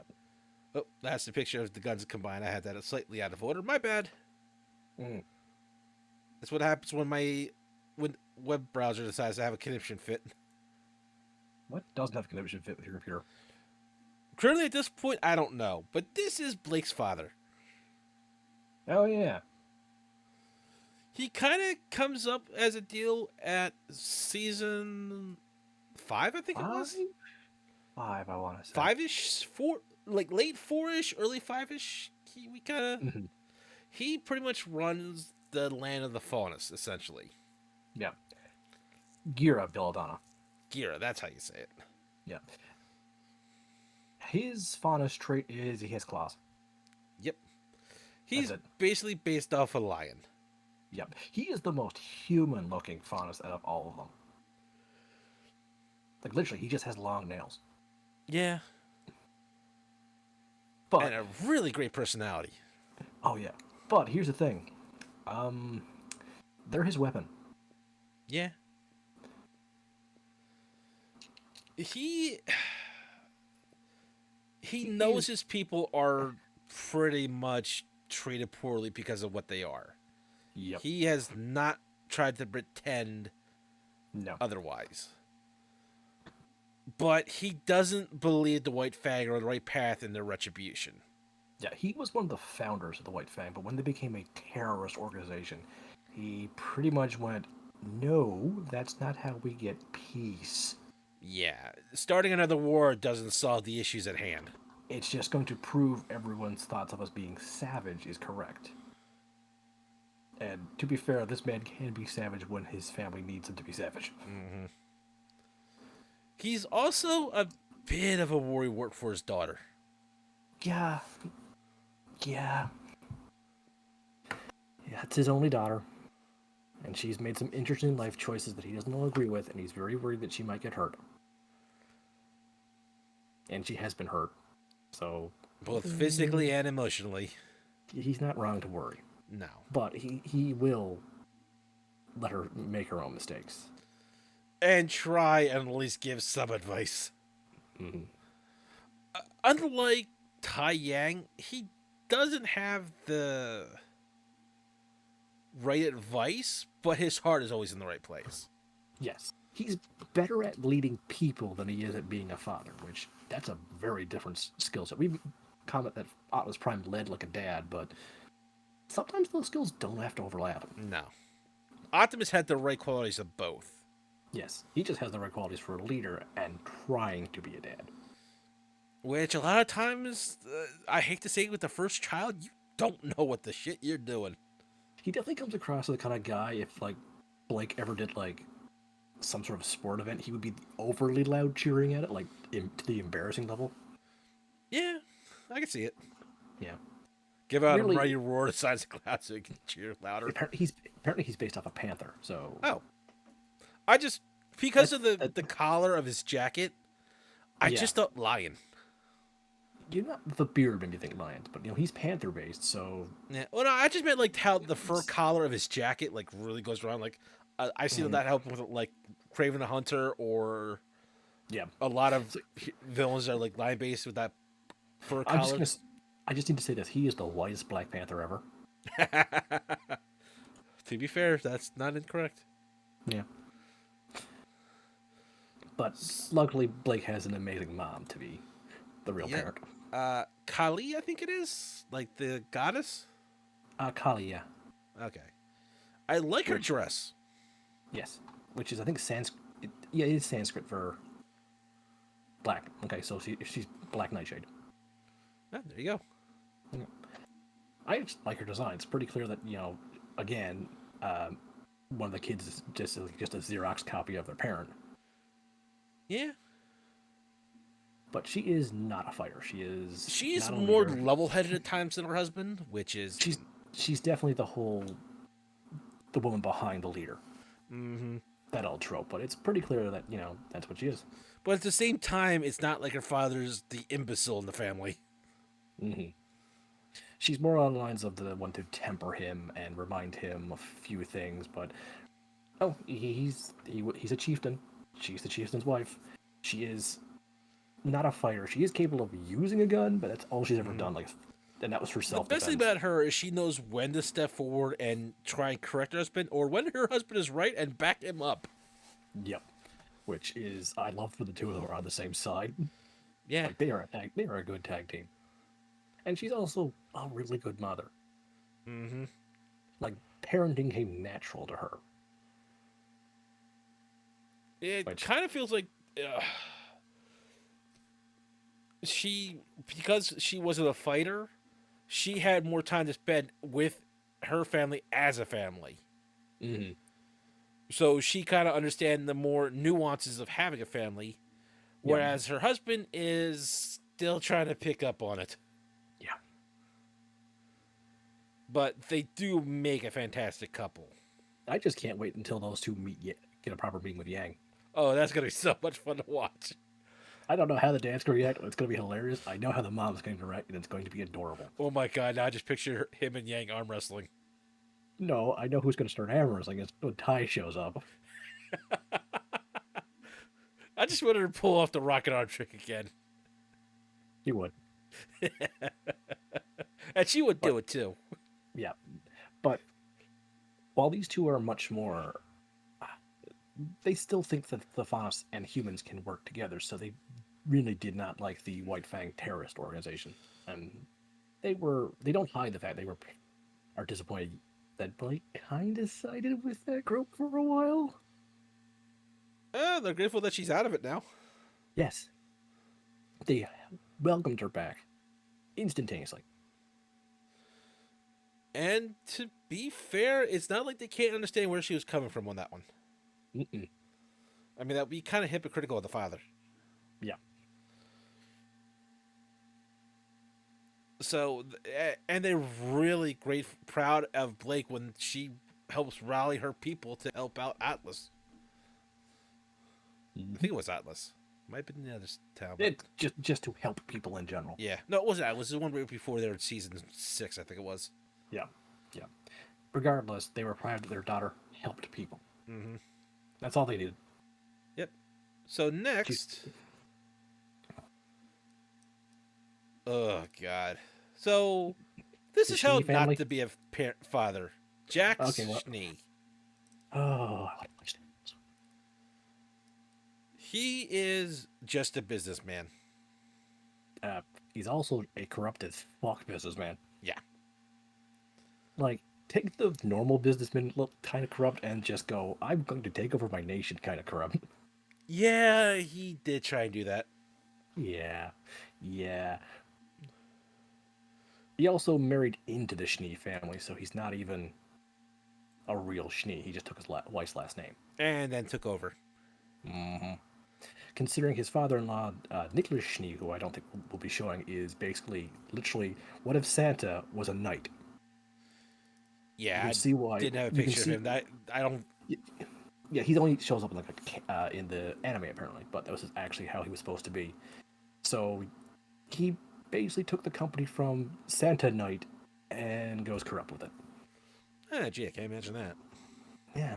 So if you didn't like this guy, you already hate him. So he basically tries to control everything about his family in order to make the corporate better. Yep. AKA make more money. Mm-hmm. He has 3 kids, and he's disappointed in all of them. Despite the fact that one is basically the second command of his nation, the other is a brilliant huntress, and the third is a kiss ass. He's still even disappointed in the kiss ass. Yeah, the little shit kiss ass. I think that's why he's disappointed, because he's a kiss ass and it's no ambition. Yeah, but he also is doing this to please you. Shut up. What do you want? I want you to kick me down and take over the company and run it better. You know, you're very weird about this. I know. That's how it works. No, it is not. He also has basically left his wife as a drunkard hiding in the house. Yeah, she is not much better. No, she is not in good shape.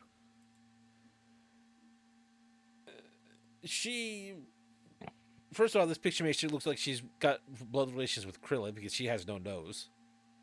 Yeah, there's no nose from this angle. Look at the same image. There's a picture behind her that looks like a 2D image of Gaston.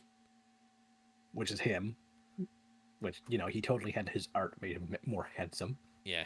Okay, we're looking at the same picture then, yeah. She's got no nose in this image. I just noticed that. Editors, we need some help here. Nice outfit, though. Oh, yeah. You get the feeling she has some feelings for her children, but she does not. She is on grounds to say no to her husband. Yeah, she's not allowed to be a mother because that would be coddling them, and coddling them wouldn't make them good business people. For some stupid reason. Yeah, we found out very quickly why Reese left. Yeah. Cold is the only descriptor for the entire goddamn family. Insufferable is also another word I would use. Some of them are sufferable. So, let's talk about Whis' sister, Winter. Winter is basically the only real positive role model Whis had. Yeah. She, like Whis, wants to be like Grandpa, a great hero, a great warrior. But she went military, where Whis is going huntress. She is actually more open-ended than Ironwood is, but still very military mental mind state. Yep. She is Ironwood's right hand for most the entire series. Pretty much, if he says jump, she asks how high. She at least asks. Some people would probably just jump. Yes. She's allowed to ask. Ironwood does default to her a lot. Like I said, when you have earned Ironwood's respect, he will listen to your opinion. Whether or not he'll act on it is another question, but at least he'll hear you out. She's essentially the equivalent of Crow and Summer are for Osmond to Ironwood. Mm-hmm. If I need a secret mission done, I send Winter. Yes. And I know it will be done because I'm sending Winter. Yeah, as we said, she is pretty much the person who taught Weiss how to use a sword, apparently, along with I think her butler until he was fired. Let's just say this: their butler is pretty much probably Alfred Pennyworth's number one student in terms of get shit done and take no guff from no one. So between the two of them, Weiss has at least some good people in her life. Mm-hmm. She uses a similar to Weiss, but it's more like a saber. Yes, it also contains a second sword inside of it. Yeah, so she dual wields. It's not as much as a gun as Weiss's is, as far as I can tell. Yes. Yeah. But she's very more of a finesse fighter, and I do appreciate the approach with having a connection between the two, but very subtle changes between the two weapons. Mm-hmm. She basically, in a sense, gave up her ties to the Dusk family, making Weiss the heiress.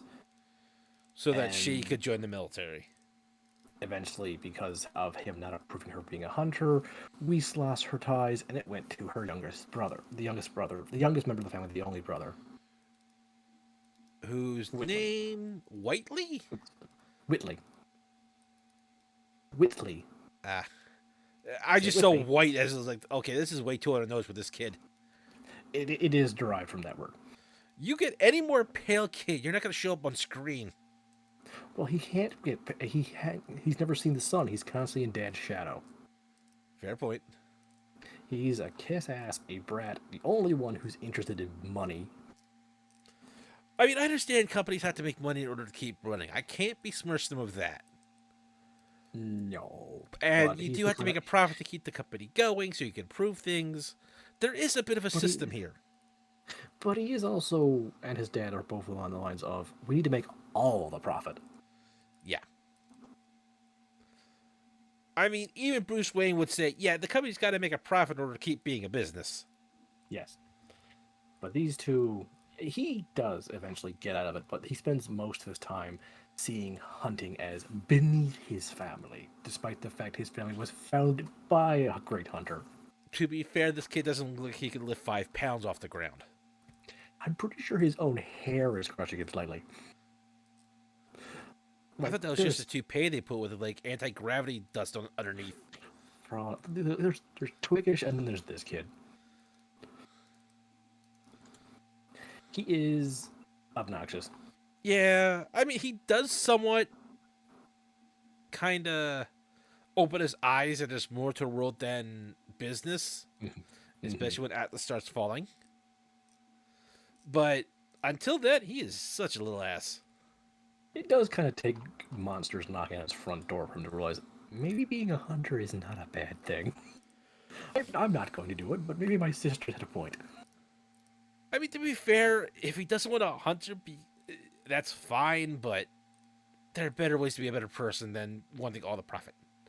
Mm-hmm. So, let's move on. This is Cinder. Ah, we're at the villains. Yes. I thought we should start with the strongest, but somewhat least interesting. I don't care for Cinder in this list. She kind of is one note in a sense. All she cares about is having power. Mm-hmm. And when she gets it, she finds out that it's still meaningless because there's always someone more powerful. So it's still kind of not Mm-hmm. enough. Mm-hmm. And she really has a kind of hard-on hatred for Ruby as it comes Yeah. along. Then again, a lot of people have that at Because certain points. because she got her face guard. Yeah. The thing, I think that's one of the things is that like a lot of the almost every villain kind of focuses too much on Ruby because she kind of Mm-hmm. has because of that main character syndrome. She kind of overplays it a bit, Yeah. but that's personal. Um, I do like the ability she gets later as the series progresses, where she can make like fiery weapons. Yeah. I do think that's kind of an interesting thing to try to create your own weapons to fight with. Her semblance, Scorching Cress, lets her make superheated weapons, in a sense. Yeah, so I do like that ability from her, and she uses it to make a variety of weapons. So she's very Yeah. It later gets supercharged with the power of fall, yeah. We'll but get to that later. she is also an amputee in a sense by having a shadow arm. Like she keeps getting powers attached to her, but So far, all she's ever wanted was to kill Ruby and get more power and be in charge with power. yes, yes. Despite the fact the person she works for, um, she ain't toppling that anytime soon. Not with her mindset. No. Like in at the start, she kind of starts out more devious, but that kind of falls away as soon as she gets scarred and gets power. Yeah, as soon as it's, I'm not sure if it's getting the scar or getting the power or losing to a little girl that she just basically goes from being a mustache twirling interesting villain to a I must have revenge. I mean, there are some signs of her when she manipulates Neon Mm-hmm. or Neo. I'm sorry, I Neo. keep Neapolitan. Neopol. I keep saying Neon because I like the color, but There's a character named Neon in the series. that's probably what I'm thinking of when I keep trying to say Neo. I mean, Okay. she does show, like I said, she shows some parts of still being conniving, Yeah. But the but second she sees Ruby, it goes right out the window most of the time. Let's see who's next. Roman Torchwick. he was actually a pretty interesting villain. And we're just going to pause right now and say his voice actor passed away not too long ago, so he pre-recorded his lines for last season and died before they were used. So this character dies in show, and then for the season 9, we're hearing his ghost. In a sense, we're hearing the ghost of a ghost. Yeah, he is pretty much, for lack of a better term, drug dealing mafia boss essentially. Yeah, he's technically a lesser villain in the big scheme of things, but his underworld connections are quite useful. He's the kind of guy who will try to make a profit off anyone's misery, manipulating whoever he can, and having a gleeful time while doing it. Mm-hmm. He also has one of my favorite traits in that whenever he fights someone, he gives them a nickname. Yep. And I adore that. He's Also, also I love his weapon. It's a cane with the cannon at the end of it. yeah, it's literally just the cannon cane, and as a side note, the handle is also a grappling hook. Oh yeah, I forgot about that. I love that. It comes out of rope and it can grapple on it. And it's literally just hooks and grapples. We never get to see his semblance. I like to think his semblance is pulling off that outfit. I couldn't think of anything else it would possibly be because, as big as a thing they make semblance out to be in the early episodes, Mm-hmm. it really feels like it's fallen off in showing Yeah. it off at this point. I did like how not everyone needed a semblance to kick ass. Like he was able to fight Ruby one-handed in a sense, and she has super speed. He's just got a stick. I mean, But seeing Ruby progress to being able to overwhelm him showed us her development. yeah. And really, he just points out that he's just in this for survival and to make the profit. Mm-hmm. He's not honestly trying to end the world. He's not trying to. Conquer the world. He's just here to survive and survive in style. Yeah, and survive well. Yeah. But he's also not a heartless boss. He has, like, he obviously will hit his lackeys for being stupid, but it's pretty clear that people work for him for a reason, and it's not out of intimidation. Like, he can be intimidating when he needs to be, but it's clearly he's a good boss. Yeah, because he understands if he doesn't have underlings, he's got to do it himself. Mm-hmm. So up next is one of his best underlings, His right hand, Neapolitan, who is my personal favorite character from the series. and his mute. Did not start off as mute. They originally did not have a voice actress in time for her first to debut, and the fandom latched onto it like crazy. Now, a lot of people would say she's not mute because I think when she turns to other people, she does talk with their voice. But I think that's only the only way she can talk. Yeah, so it's kind of a weird thing with that. Mm. So she could. She herself has no voice. Yeah. So she clearly knows how to talk. Like she understand. Like in order to. So the question is, I think she was able to talk at one point, but maybe something happened that only her semblance allows her to use her vocal cords. But I don't really know. I just treat her as mute. yeah, Her semblance though is freaking amazing. she turns into copies of people. Mm-hmm. It later gets upgraded too. Oh yeah, we'll talk about that later. She also uses an umbrella. The semblance is called overactive imagination. It basically lets her do illusions. One of her favorites was to make a mirror, a fake mirror. You smash it, she's gotten away. But she also can use the mirror to reflect someone else's appearance on herself. One of the few ways you can find out it's her is she likes to blink and her eyes change colors. Mm-hmm. Because she has heterochromativity. And she, like Cinder, has a hard on for killing Ruby because Ruby killed Torchwick. Well, he kind of got himself killed, but you can still blame Ruby. To be fair, she opened the umbrella. Yeah.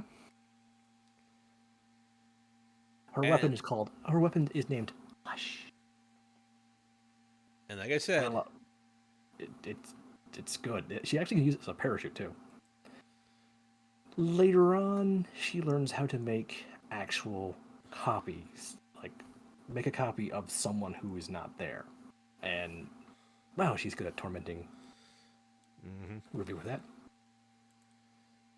and like many umbrellas that takes after the penguin, a blade pops out, so she can stab you with it.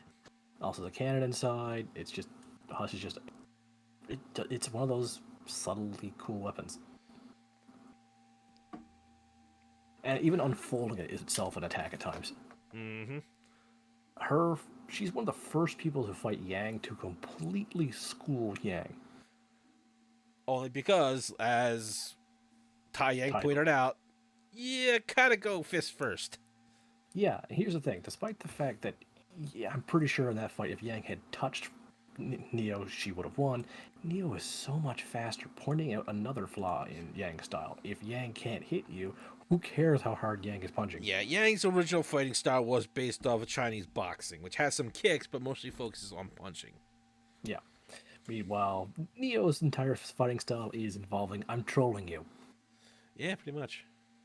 Which worked because also making Yang angrier made Yang sloppier. Mm-hmm. And that's the reasons why I like Neo so much. She was just smirking, having fun while fighting. So, she comes a long way trying to kill Ruby, obviously, because she literally fell into the pit of the abyss to try and pull it off. Yeah. Cinder may be crazy to kill Ruby, but Theo was focused to kill Ruby. Yeah, and make her insane. suffer. Yeah. Cinder, I don't really think would have done the same level of torment Neo did in that season to Ruby. No, but at the same time, I don't think she would have taken the chance of falling into the abyss just to do it either. Yeah.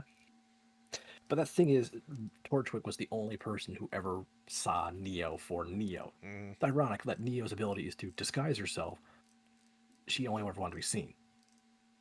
But she wasn't what her parents wanted out of her, what we know from her backstory.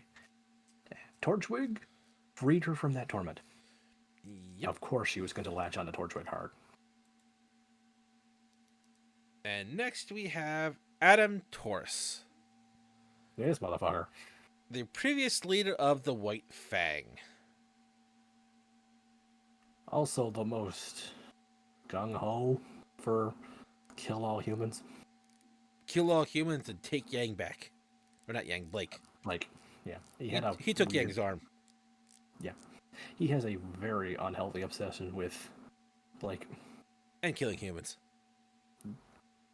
Yeah, it's not his fault the White Fang became Terracell, but he certainly did not slow down that effort. No, if nothing else, he kind of just poked the throttle and went. Yeah. So he is, like I said, the previous leader of the Wei Fang before. I want to say kind of got disbanded for the most part. Mm-hmm. He used to work with Blake until Blake kind of went, yeah, this is insane even by my standards. I'm gonna bow out. This is not like, guerrilla warfare. This is straight on, genocidal thoughts you're going on about. Yeah. He kind of never got over that because they were also dating. Yeah, very unhealthy. And when he was going to take Blake back, Yang tried to intercede, and he chopped off her arm for the good effort. Yeah, because of his semblance, it's called Moon Slice. It's actually Yang's only better. He's able to absorb or block the energy and then re-emit it through his sword. Yeah, so Yang takes the punch and then punches back. He doesn't take the punch and sends it back. Yeah. But fortunately later on, Blake and Yang kind of kill him. Well, I should say kind of. They actually pull it off and kill him. Yes. Good. So yay for that. Yep. Best part is they killed him with his own sword. Enjoyable. I won't say that what kind of floss he is. I think a goat, because I think he has horns. Yeah, he has horns. But I can't say that I can't see Bull. Ah. I get it now. Adam Taurus, yeah, that makes sense. Oh, I forgot this last was that would have helped sooner, stupid. Yeah, I saw that. I wasn't even paying attention to it.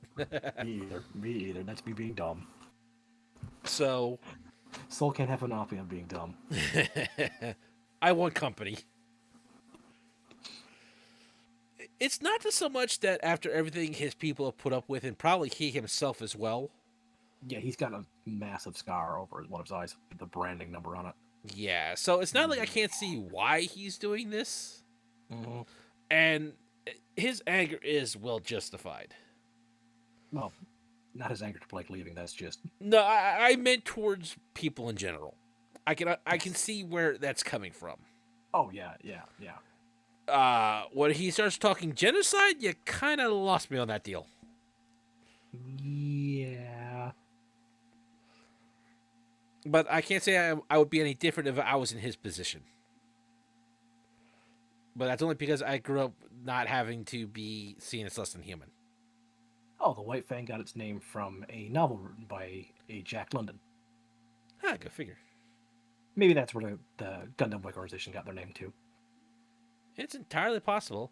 And his weapon is pretty much just a katana. It's a nice, cool katana. Yeah. It's all he really needs with the semblance like he's got. Parry and attack back. Mm-hmm.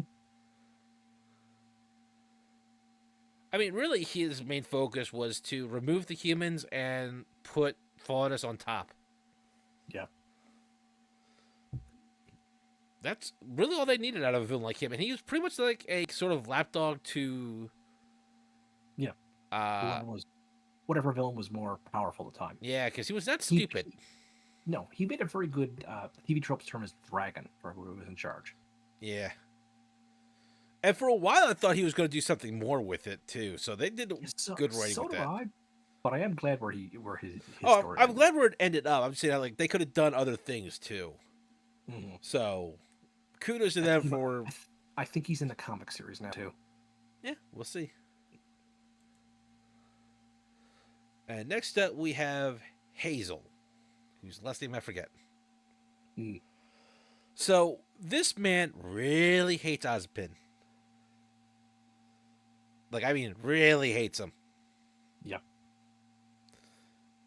And this man infuses dust into his body for his fists. Let's just experiment with myself and just mutate myself until I, yeah. Must kill Ozpin. And the reason he hates Ozpin is because apparently something happened that he lost his wife because of Ozpin. Mm. So, With how manipulative Ozpin has been, that's not surprising. no, but at the same time, he's also able to see reason thanks to Oscar. Yes. He doesn't forgive Ozpin, but he's able to see a bigger picture, Yes. which is one of the reasons why I do like this guy. Also, I do like his semblance is numbing agent. He just turns off pain, which explains why he's able to just stick dust into himself. Yeah, not react much when he's getting hit. Yeah. But like Although I said, that semblance sounds really good anytime you wake up and then immediately stub your toe. but I do appreciate a villain like this where he's clearly out to get somebody, but he's not clouded to the point where he's not able to see reason if it's presented to him. Even he's not going to jump into the abyss to chase Osmond into another reality. Well, if it's just Ozpin, he might, but he at least has a clear focus on what he wants. Mm. Like, he's an angry man, but he's not ruled by it. No, I mean he teaches Taekwondo on the side. Okay, next up we have Watson? Fullbox? The guy with the mustache. Ah, yes. One of Salem's other top elites. He is pretty much the menacing, conniving, mustache twirling evildoer. Yep. He's just there. I just end up really liking his design. He feels like the businessman of the group. He feels like he's the one to help finance things. He can walk into pretty much any meeting and just fit in. Do we know what his semblance is? No, but he is voiced by Chris Sabat. Yeah, there you go. So there's Piccolo for you. And Vegeta. Mm-hmm. I didn't know they got someone like him for this show. Well, they got Vic Mignogna, so this is surprised me they can get people like that. Yeah. Yeah, but Sabat was probably a lot busier too, doing My Hero too. Yeah, he also is directing My Hero's dubbing. Damn. Yeah, Chris Sabat has actually moved on to doing a lot of directing work now.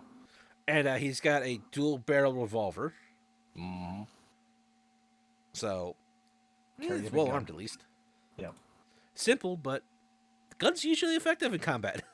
He also has little barriers hidden in his rings. Yeah, so at least knows what he's doing. He was definitely the techie, the inventor, the guy who, if we have a problem with the heroes using technology, let's send Arthur Watts to handle it. Yep. And now that I know that's Chris Sabat, I can understand why he instantly loved the voice they gave him. Yeah, I'll have to go back and listen to him because I didn't pick up on that one.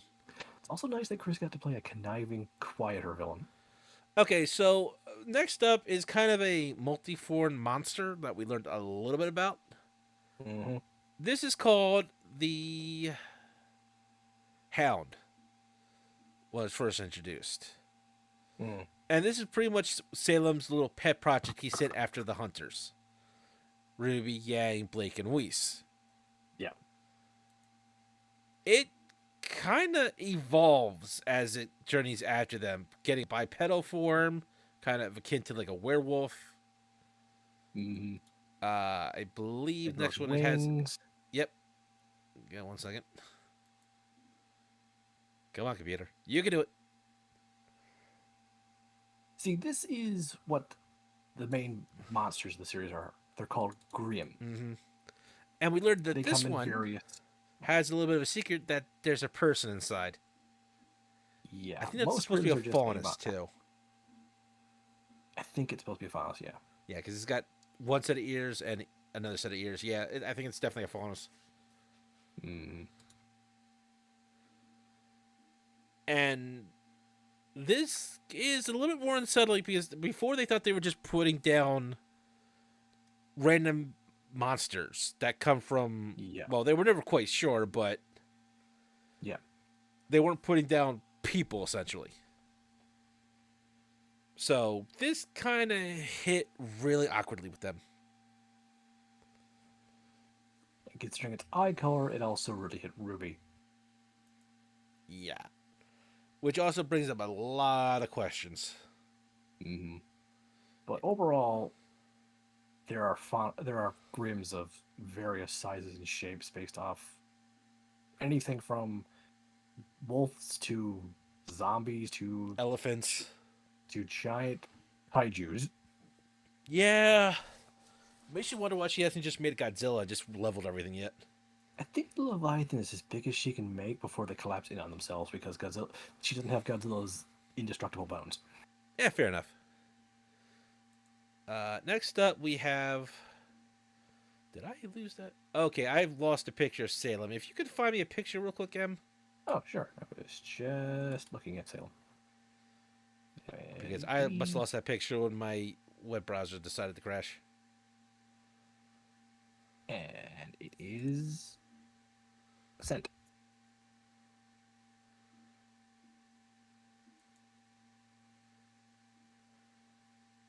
Where did you send that? I'm just. Oh, in this stream chat. Okay.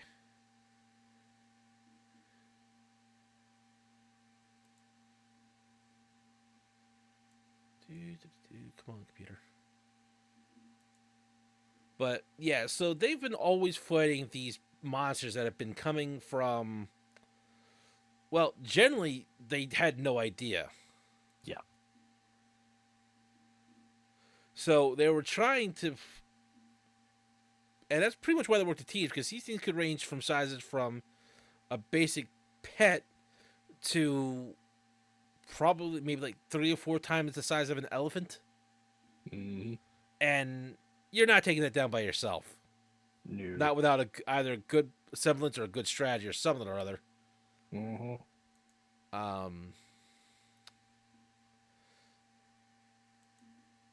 Just one moment. So I'm gonna. But yeah, this is Salem, the main villain of the series. She is, like Ozpin, a lot older than you think.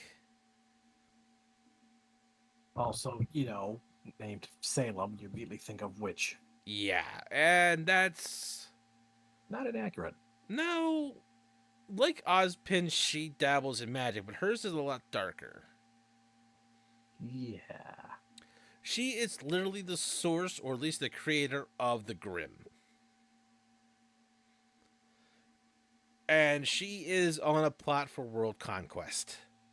Or world destruction? Kind of vague. Yeah, but I don't think either way it's going to be any better. No, we know how she intends to do it, but regardless, nothing good will come from it. No, and she definitely has a hate hard on for Ozpin. Now, Yeah. see, they used to be lovers. Mm-hmm. I forget what the exact details were that got them on opposite ends, which we may have to discuss more when we talk about the world and how it started. We probably will. But essentially, they're pretty much lovers fighting for a side of light and darkness at this point. And it's been going on for quite some time, a lot longer than most people realize. So, she does have other abilities besides summoning Grimm, Mm-hmm. but she's never really shown much unless she has to demonstrate the power. Yeah. Well, I mean, if it's not broken, don't fix it. Yeah, I'm just saying she's not one. Unless she needs to, really, she is not, or she's really pissed, really. She hasn't really shown everything she can do. At least I don't feel like she has. Which is pretty good for a villain, I think. I don't want to know too much about her until too. Well, we do want some demonstrations, but not all of it at once. And based upon that, she can pretty much tell Cinder to piss off. Yeah. Yes. That's a good standing with her. It's good that we have a power balance with her, Mm. but we don't know how far that power goes. We know it's a great deal, but there's some mystery in what she can and can't do. And we'll have to see what happens when the gang comes back to try and confront her again. Yes, yeah, there's going to be a major time skipper thing. Yeah, there's a lot that could happen. So Mm-hmm. now we have two last people to talk about. One is the Jabberwocky, who I thought, Yes, that Jabberwocky. yeah. So our heroes fell into a literal fairy tale land. You know, like Which is, them being based off fairy tales wasn't enough. yeah, literally based off Alice in Wonderland. Yep. Even a different name because of it's a different universe, but it basically runs off Alice in Yeah, Wonderland logic. it's called a Jabberwocker, but Yes, it's a it's Jabberwocky. Jabberwocky. It's a Jabberwocky. And this thing pretty much, when it eats these things that are hidden, they cannot be reborn. Mm. The way the fairy tale world works is that they pretty much die, come back for a new purpose, and the cycle kind of repeats itself. Mm-hmm. The Jabberwocky kind of ends that cycle if it eats you. Mm-hmm. So yeah, people don't like this thing. No, no. And then it kind of gets taken over by Neo, and that She basically beat it into submission and learned she could make copies of it. yeah. So if one wasn't bad enough, try a little army. But then we have from the fairy tales the Cheshire Cat. Which they refer to as the Curious Cat. Yeah. He was promised from someone that he would be able to lead the fairy tale world. Because he can't as a fairy tale creation. Mm-hmm. She decided instead she would fix the world instead and correct her Left mistakes, and and left that him pissed behind. off poor little kitty. Yes. Yeah. He was desperate to leave, and he'll get out by any means he needs. Even if it means taking over somebody Mm. like Neo. He originally intended, I think, with Ruby, and Yeah. did kind of keep pushing her to break. Season 9 is all about Ruby falling apart and trying to build herself back up. Which I really like And season 9 for that. season 9 is my favorite because of that. But Neo pretty much has fallen apart because she's lost Torchwick, and Well, the thing is, Neo falls apart because she gets her revenge. She actually, in a sense, killed Ruby. mm-hmm. In fact, she got Ruby to kill herself by torturing her and by literally killing the last friend Ruby had made. And Ruby was already thinking, I'm getting everyone around me killed. Oh, look, you literally just got this poor little mouse killed. And then Neo's like, what do I do next? Yeah, Neo literally, after getting revenge, becomes empty, and the Cheshire Cat's more than happy to fill that up. There's a hole in her heart. Oh, wiggle in that. And then he gets all of her powers, so he can just start making Jabberwockers too. Yeah, Yeah. and even then, he still can't leave. Nope. And even if he could leave, Yang, Blake, and Reese and the Rusted Knight are not going to stop that. Nope. They're just gonna, I mean, they're not going to let him do that. They're just going to stop him from going out. And I do like the genius way that the Rusted Knight figures out how to get the cat out of Neo. I thought that was kind of ingenious. So did I. Yeah, that wasn't for you, lady. That was for the other lady. The cat's a guy, I think. Well, No, he's the cat inside is not- Neo, so it's a lady Nope, and a the lady. cat is classified as non-binary. Good for the cat. Yeah. I'm sorry I misgendered you, cat. You horrible I'm monster. not, you hard beast. But Also, when he takes Neo's body, the way his smile fits on her face is just so delightfully creepy. he generally is kind of one of the more fun characters to hate. Yeah, he's a good one-season villain. the reason he's a one season villain is because his role in the ninth season it's almost it completes itself without needing to be touched on. No. At most, he'll just be mentioned as, remember that time that cat ruined our lives? And if he does come back, which there is a chance if things play out differently with other people. No. No, they will not. He got eaten by a pack of Jabberwockers. Yeah, well, I was gonna say he's just gonna be a lot smellier. I mean, his death was the most appropriate death you could get. So that's the characters in a nutshell, pretty much. Man, this podcast went on forever. Not even counting the pauses we had to take due to technical issues. Yeah, I mean there is a whole slew of other characters. Yeah. Like there was an assassin, a thief. We didn't fully touch on Reese's butler. Then there was we haven't talked about all of Sam's cronies, and we haven't gone over all the types of Grim, which some of them are there's really like well designed. 3 other teams that pop up. We didn't touch any of the teachers at the academy. Oh god, I did like the teachers. Like the teachers are fun, but they're not important to the story. Well, they kind of are, but they're not big enough that with everything else I had that all into this, my computer was already having a heart attack. Fair enough. And now it won't load the moon image.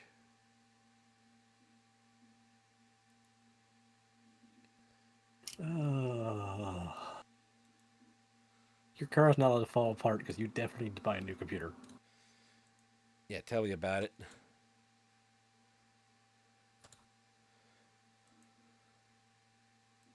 But we will leave it there. We'll be back with more Ruby